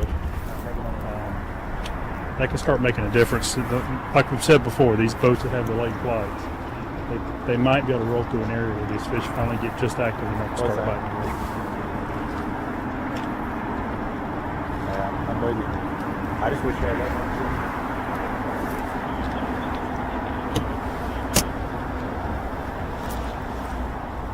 We are still with boat number 164, Ben Foster and Sean Burris. And if you were watching on live, you noticed they were casting directly to us because there were fish that they saw on the live scope between our boats. And had a couple hook sets as we're going through that, and as those hook sets didn't produce anything, they eased on down a little bit more. And both of them were jumping back and forth to the trolling motor because both of them were watching that graph as close as they can, because they can literally see fish. And as they see fish, they're bringing their bait by the fish. The water is probably more muddy here than we've seen all day. As I hit the trolling motor, you can see the big mud cloud get stirred up even more. I think these guys are hopefully going to target in on something as the temperature continues to warm up. They keep their head down on that graph. They're not just blind fishing anymore. They were hitting docks, doing that kind of thing. They seem to have kind of changed up a little bit. I think there's some fish in the area is what's really happened now. Lolly said hello. Begin to pinpoint and target some of those fish instead of making those blind casts. Looks like we're throwing a chatterbait and maybe a swim bait or some type of soft plastic.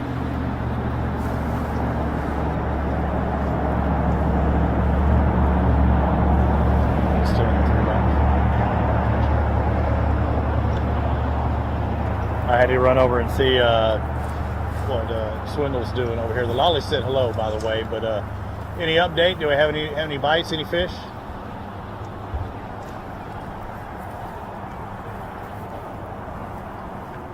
You made the move to a more protected area over here. You think things are heated up definitely in here, right, compared to outside?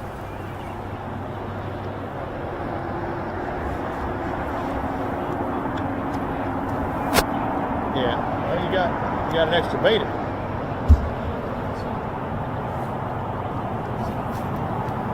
Jason said he caught a crankbait earlier too, so I mean that must be the hot kick. That's the pattern today, is catch somebody else's bait. Jason said that was the pattern today. You just catch somebody else's bait.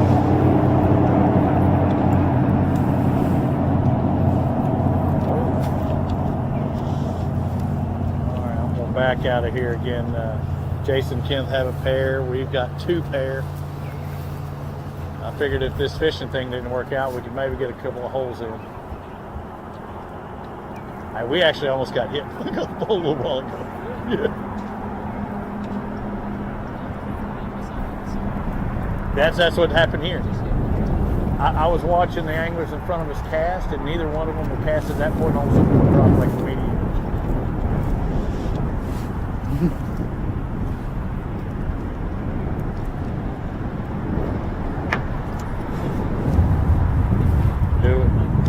Do it, brother. We're going to work our way out. They might want to take it off of us. We're going to go back through the lollies again, follow them guys. And I know we're watching all 3, but you're about to see a whole bunch of nothing as I work my way out of the Twin Bridges.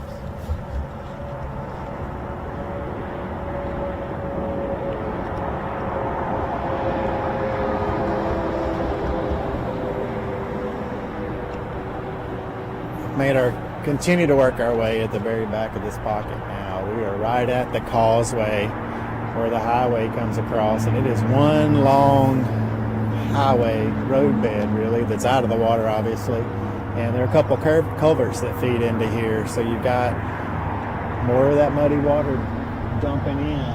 But we continue to see boats come down here and fish this causeway. We're a couple docks away from being at the corner of where the causeway starts, and I still think that that's an area that's heating up the water, drawing in the temperature,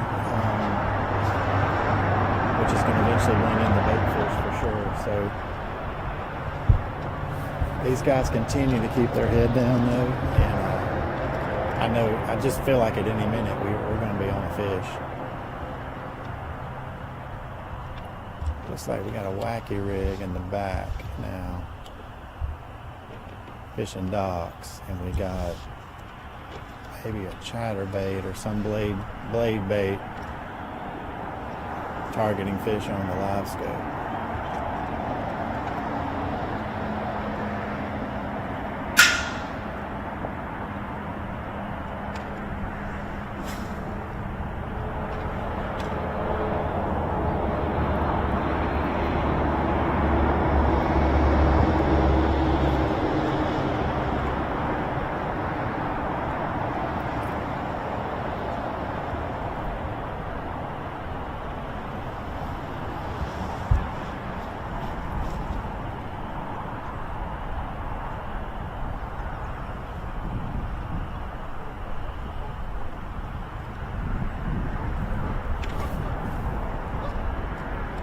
Let these guys have all the area they can to fish, because literally they're scanning at me right now as they turn their trolling motor. So I'm trying to be careful and not get on top of their fish, because it's not another style of fishing where we used to be able to really, guys were always going to fish out the front of the boat. Now when they turn that trolling motor sideways, they literally look out sideways and see, hey man, there's fish right over here beside us, let's make a cast.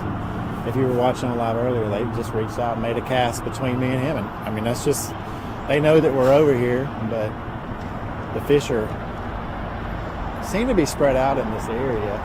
There are a lot of brush tops, those kind of things. I have seen crappie fishermen back in here before working this area out, so it's a lot of cover. And these guys said this is their second time to ever even be on the lake, and for them to end up in this area right here, I guess they've done some homework before showing up, because they seem to have narrowed it down to what some of the good guys we've talked to earlier, they said they've caught some 7-pounders this week in practice, and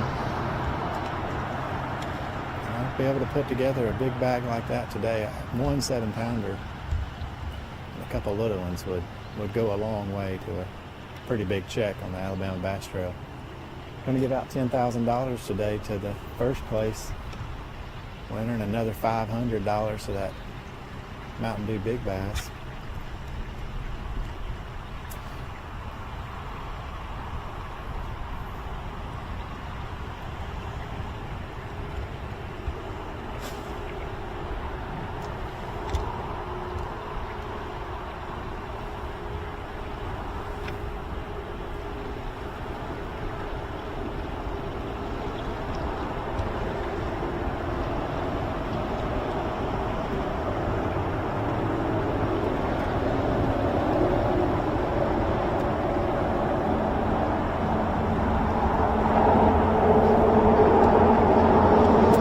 So here's what the guys were saying earlier is you've got water coming in to this creek. So you've got a culvert right here, and I don't know if my cameraman can pan over to the left of him.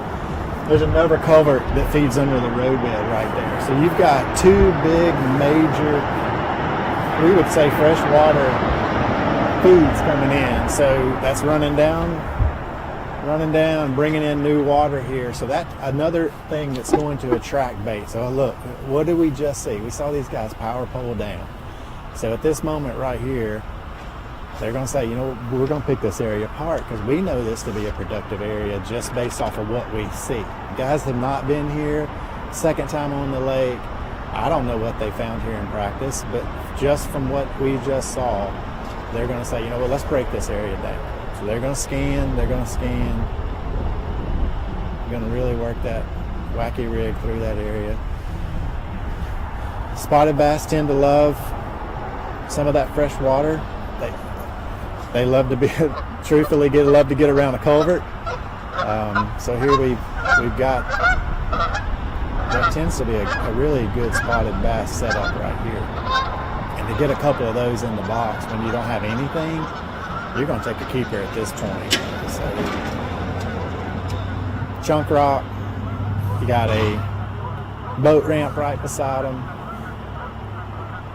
Kind of funnels these fish in right here because they're just waiting for a bite to come through. And this is as we talk about ambush point, this is a big ambush point.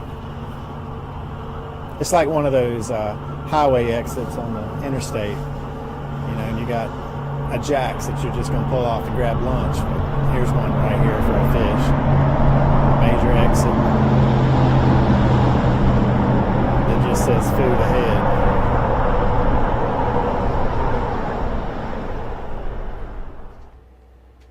Hey everyone, welcome back inside the Alabama Bass Trail live studio here on the banks of Neely Henry Lake.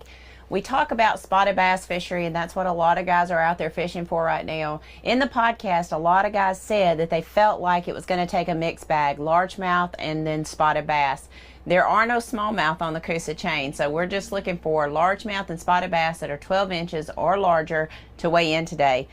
Looking at this year's schedule, you're going to go Neely Henry, Smith Lake, Weiss Lake. And those are all three very big spotted bass lakes. So your spotted bass fishermen are going to come in here and have 3 tournaments right in a row to really stake their ground for the championship. The top 75 in the North Division will go to the championship along with the 5 winners of each of these tournaments. So they've got to like the way the look of this schedule sets up for them, having the first 3 tournaments focused on spotted bass lakes. We have about 30 minutes left in our broadcast of uninterrupted coverage for you, so we're going to get back out on the water really soon. I do want to mention answering some of the questions online. The weigh-in does start at 2:30. There are some bleachers here for seating, so if you're willing to come down or wanting to come down, you can either use the bleacher seating as well as you can bring your lawn chairs. We'll be happy to have you. We have 225 teams took to the lake this morning. We know that the first flight comes in at 2:30, so we'll start weighing fish somewhere around 2:45. So I did want to mention one thing about the payout. It is a $10,000 guaranteed first place. We pay 40 places. Last place is $500, and we'll pay that 21st through 40th place will be $500. Big fish, the Mountain Dew Big Bass, is $500, as well as the highest finisher wearing the Alabama Bass Trail logo gets an additional $250. Lots of contingency money here on the Alabama Bass Trail. That's why you see so many Phoenix boats. You see Yamaha engines. You see Garmin electronics. You know, a lot lots of contingency money out there on the water today, and those guys are fishing for that, as well as the points that they're going to carry into the next tournament. So we are, I think, about to go back out on the water with Kenneth. He's on a new team right there. We've got Robbie that is searching for another team, and then Jason is actually moving now as well. So, guys, we got 30 more minutes, so buckle up and let's get back out on the water for the next 30 minutes of Alabama Bass Trail Live here at Neely Henry Lake, brought to you by Black Rifle Coffee.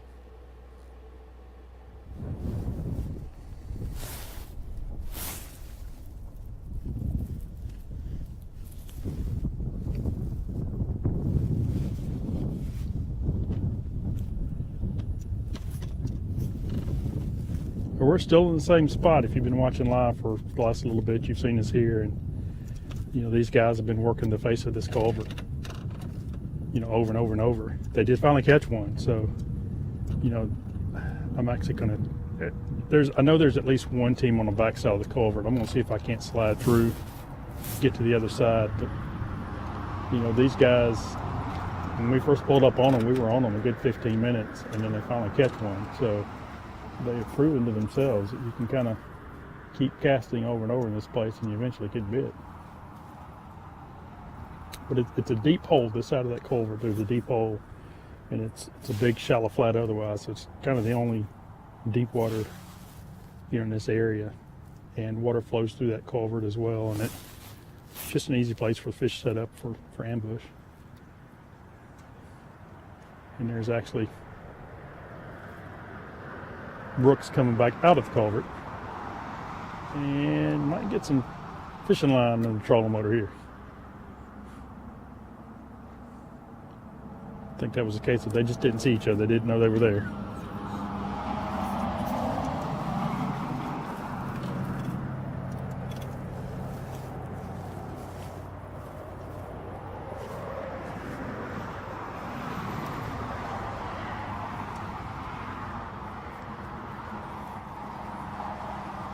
Hey Brooks, how's your day going?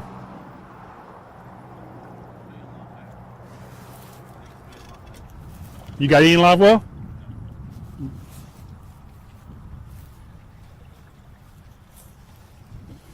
So I don't know that you guys could hear that on live, but he just gave me an update. He does not have a keeper in the boat. So they just fished that backwater area on the other side of the culvert. That's who I was going to go through and see, because I saw that they'd gone through earlier. So these guys are.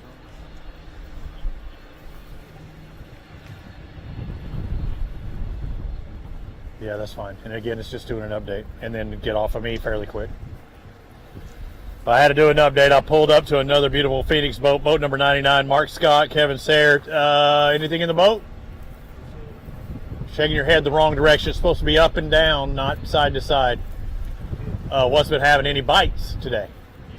Just a few. Just not taking it well. Did any get off? No, just nothing.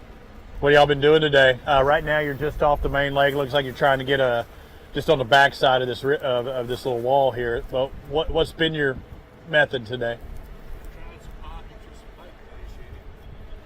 You're seeing the bait fish, just not the fish themselves.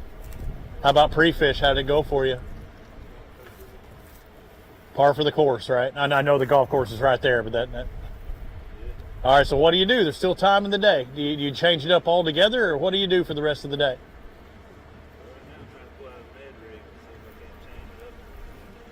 Just looking at you, I'm thinking that's not what you wanted to do. That's not your first choice, is it?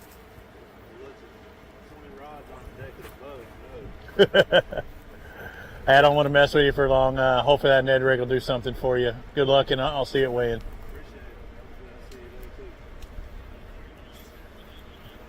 We're going to stick with you. I think we're the only one we have live right now, so we're going to stick with you. And hopefully the back side of this, whatever it is going to do you good.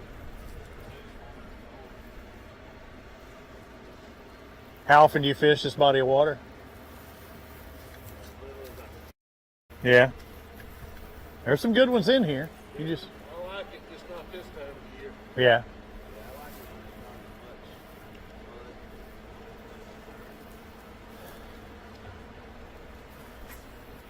We'll tornadic activity did come through just a couple of days ago, so I mean we're not good predictors of that. I think we'd have been fine if that didn't happen, don't you?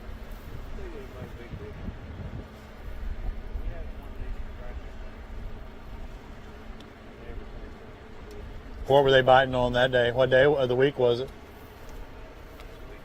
Last weekend. What were they biting then? Up against the bank?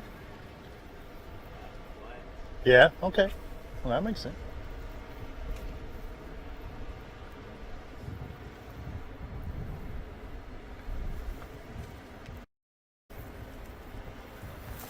And as the other guys try and find a couple of anglers down south, we're up north from Coosa Landing, up near the golf course. We were working our way back down. Mark Scott and Kevin Sayer were up here, and we said, hey, well, let's see what they're doing.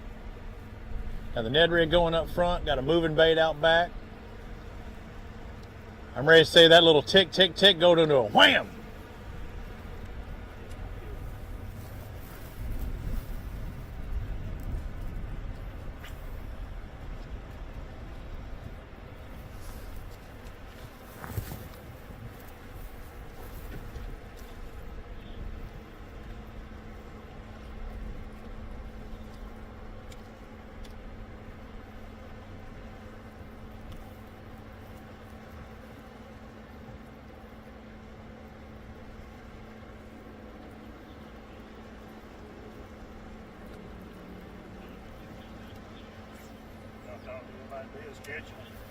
No, not too many people are catching them on my side, at least. I know the other guys, they've got a few, but nothing tremendous. You catch a couple fish, you're going to be doing something. I think Kenneth... How many you got in the box? None. Okay. Have you had any bites?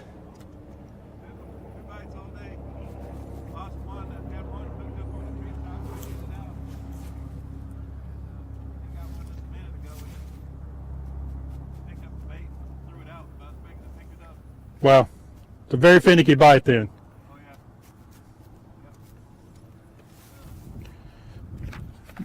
It would be a long shot getting it out. I just threw in some nasty stuff and got it on top of the net and Yep. Well, hey, you get the bite first and then worry about getting them to the boat. Yeah, exactly. This is boat 24, Philip Harrell and Clint Gilbertson. He's had a couple of bites, but has not been able to get any in the boat so far today. Have you been in this general area of the lake all day? We've been running all over the place, really. Okay. We started close to the ramp in a pocket first thing, and thought we had some luck with, in practice last year, and just hit some stuff we're familiar with. Had a nice ditch going through it. Thought we'd give it a try, and other than that, we just kind of been flying around looking for a little bit warmer water. Right. It's a couple degrees warmer down here than the other end. Yep. But, yeah, we're just not really on anything, just throwing lures, trying to get one to go. Hey, when you're not on anything, just keep covering water and hope that you figure something out that kind of triggers you to what to do and can build on it. Yeah, we've thrown the tackle box at them. One of them days. Yep. We're both from Gunnersville, so Neely Henry is something that we're just kind of getting used to. And started to get a little bit of confidence when it was warm, but Right. as we had in this, it doesn't translate to this time of year. Yep. Sometimes when conditions are tough, it makes it hard on the locals because they know too much. Sometimes it's guys that aren't as familiar with the lake that kind of stumbles upon something that's a little different. The kicker is yesterday we found 56-degree water in one pocket. Yeah. Today it's 51. Yeah. Big difference. But hey, with the sun, it could be almost 56 late this afternoon. You never know. Yeah, imagine. The chance of getting bit is going to be better with the higher boat numbers, for sure. But,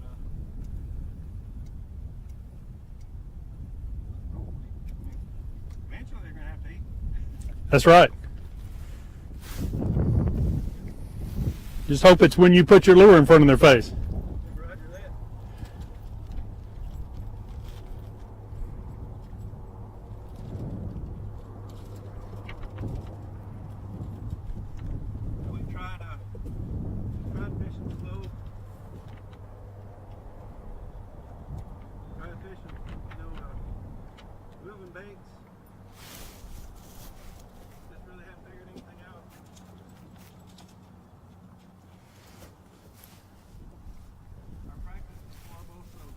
Coming live. Short fish. Huh? One that kept had another pull off. How many? Got one, had a short one with two back, had one pull off. It can change at any moment, though. That sunshine to get them moving, though. Well, oh, Kenneth, guess who we found? We found boat 225. Mr. Lee Pitts got one in the box, lost one, and one short one. So I would say it's getting a little more active out here. Lee, man, you got all day. That's what we're hoping on. You know, like I said, with this sunshine coming out, the bite's just so slow.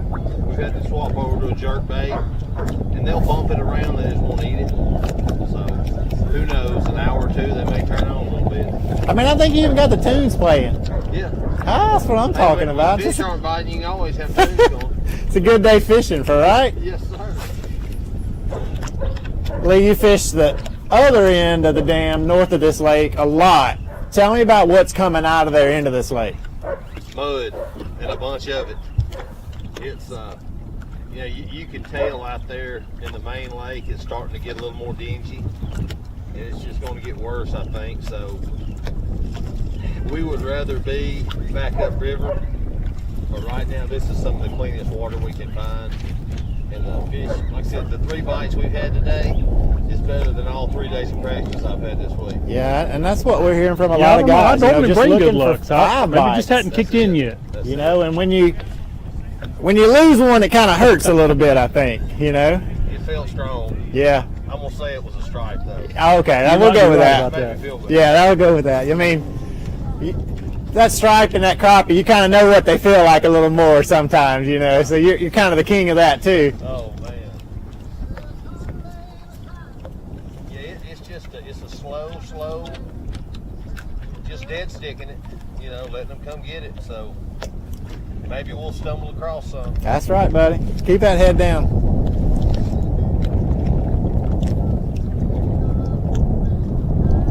I mean, I don't know another angler out here today rocking the Chris Stapleton, so Lee Pitts has got it going on.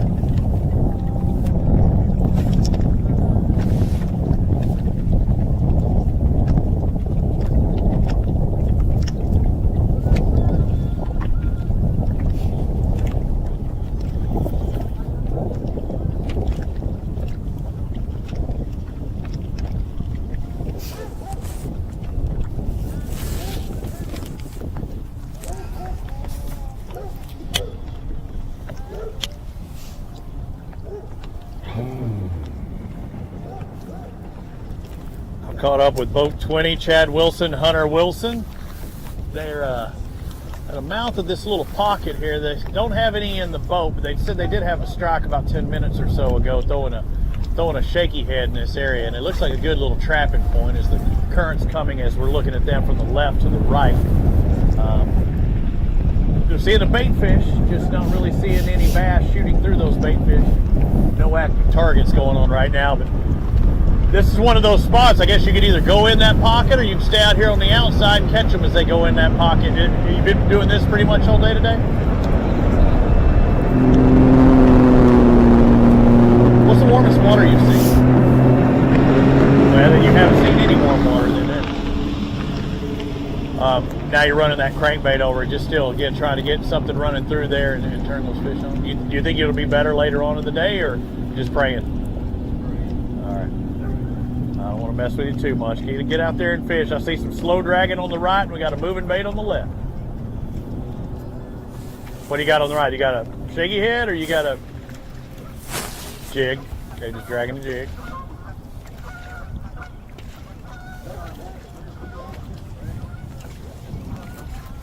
spinnerbait out here in the open more or up against the bank? Yeah, in those pockets. No strikes with it? Today's a different story. We've heard that a lot. Yeah. Water's definitely come up. Moving too.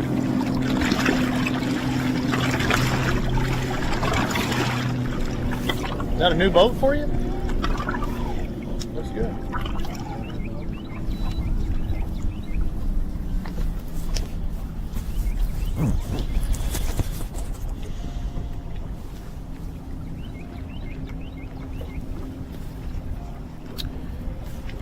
I'm with boat 24 Flip, Harold and Clint Gilbertson. We're still in this general area we were with the guys who were fishing the culvert. We just started moving back out. These guys were fishing docks on bank. They're actually working their way back in here, so we're not far from where we were. The two gentlemen that were hanging out at the culvert.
Go ahead.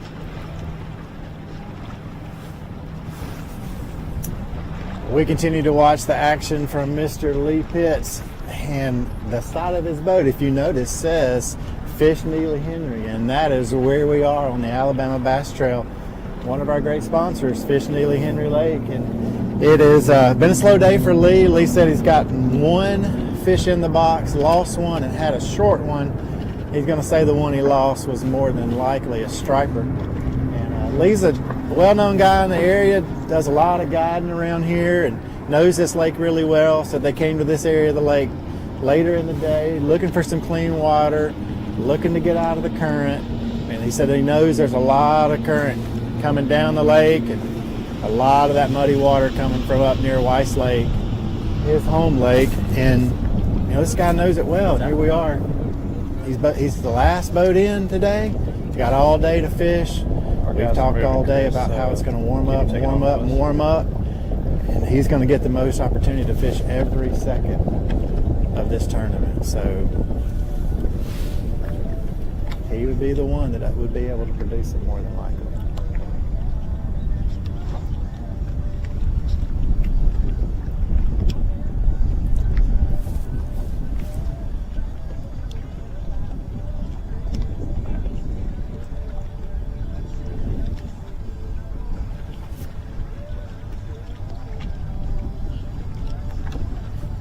I'd rather put them in or on a cork and do this.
we look over the back of Lee's boat, you can see there are 4 or 5 boats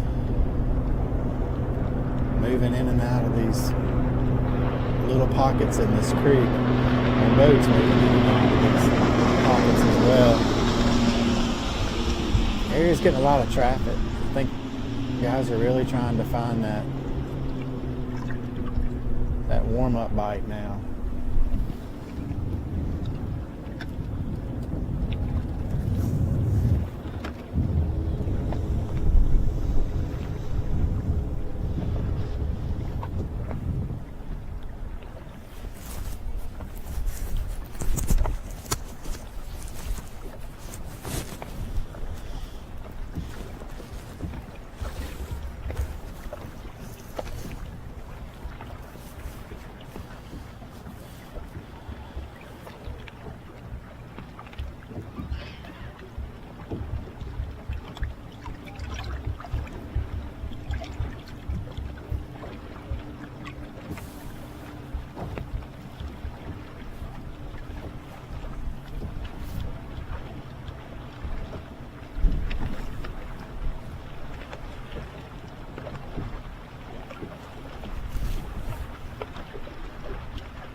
Fish on, fish on. Fish on. We have actually got a fish catch on live. I think that trumps everybody.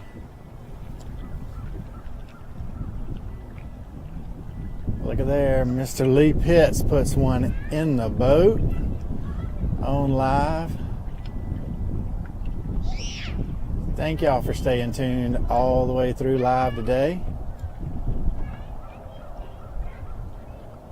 Dude, that's a pretty good little spot there too. It's a little chunky.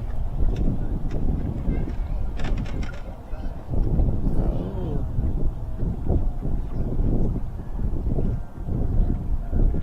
Yeah, that one goes in the box.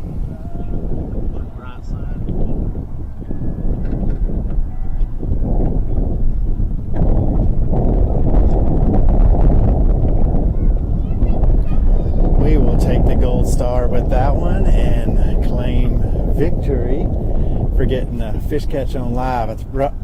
I think that trumps Robbie's big catfish. So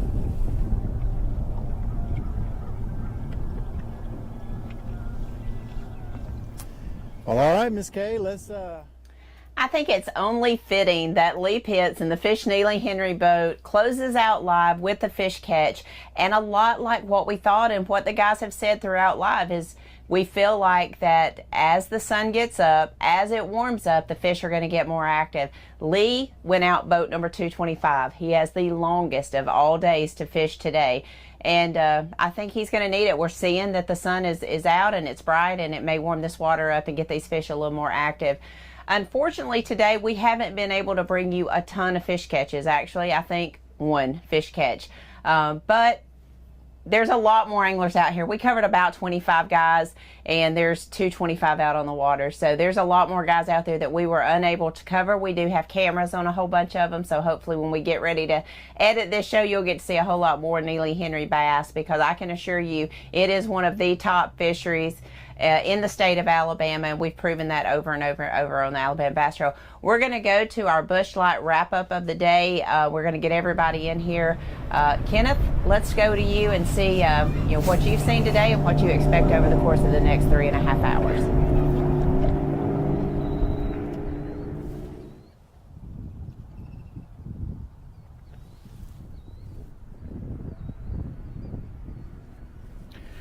Okay, we heard it coming in. Guys were telling us, hey, practice was tough, conditions have changed a lot, they didn't really know what they were going to do.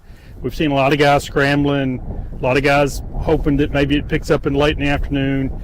We have talked to some teams that have some fish, not many, but that have some fish. We've seen a couple of fish catches. It seems like as we get later in the day that maybe those are starting to happen more often. It's kind of what we expected would happen. Once this water temperature warms up a little bit with this nice sunshine, the bite should get better. Now, the guys in the first flight have about 3 hours left to fish. Guys in the last flight still have 5 hours left to fish. So they have plenty of opportunity to either figure it out or be in the right area at the right time and get the bites that they need to do well. I really expect it to be that way by the time we see weigh-ins. I'm power poled down here, and I've been watching 3 boats while we've been sitting here, and I had not seen another fish catch. But I'm sure it's going to happen somewhere on the lake. Just because we hadn't seen it doesn't mean it's not going to happen somewhere else.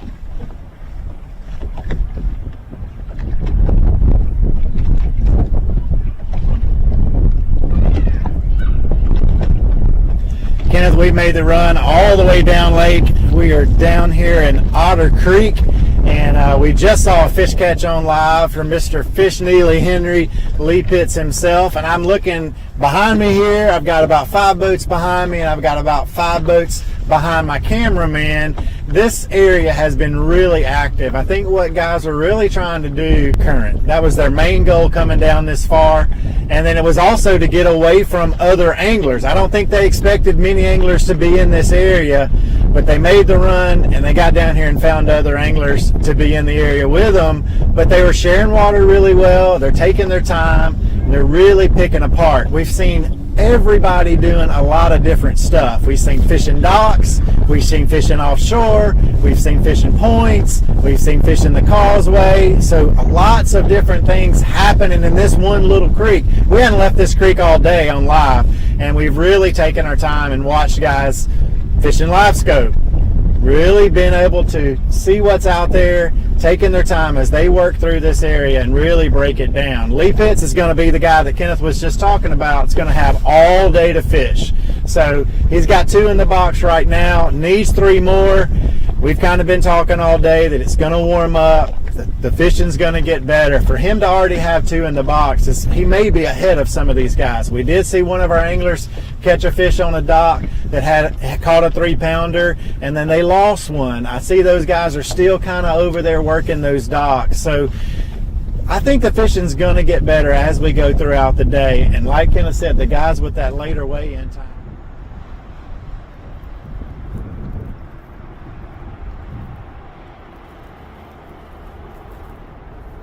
Well, it's got to get better up north here because it has not been good. I mean, it can't get much worse. I haven't been to many events. Maybe I've never been to an event where I've covered over 12 people, and I've seen maybe 4 fish being caught total out of those 12 to 15 people. So, again, Greyhound needs to be a sponsor because on my end of the lake, it's been driving the struggle bus. And it's doing everything. I mean, we kind of expected it on the north end to be a little bit more difficult because this is where you have that heavier water flow. This is where they're releasing the water. The water seems to be a little colder, faster moving. But even for the guys that were going into the pockets that saw the bait fish in those pockets and just outside those pockets during pre-fish, they're not seeing the activity of the fish today. So again, 12 to 15 anglers. I saw one boat that had 2 fish in there for about 3 pounds. I did hear about the lollies where they had one single fish that could have weighed 6 pounds or more. We know the fish are there.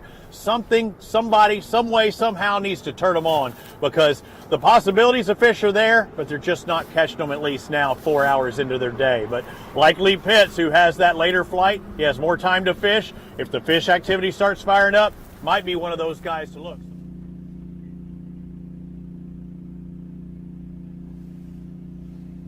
All right, guys, that's a wrap on the first Alabama Bass Trail Live presented by Black Rifle Coffee of the 2022 season. The first stop of the Alabama Bass Trail North Division here at Neely Henry Lake. We will be back at 2:30 for the weigh-in, so please make sure that you tune in, and you can watch it on AlabamaBassTrail.org, as well as the Facebook page Alabama Bass Trail Tournament Series, and on YouTube on Alabama Bass Trail TV. So tune in at 2:30 and let's see how this day shakes out. And we will crown a new champion, and we will award over $47,000 today here at Neely Henry Lake. You guys have a blessed day, and we'll see you back at 2:30. Have a great day.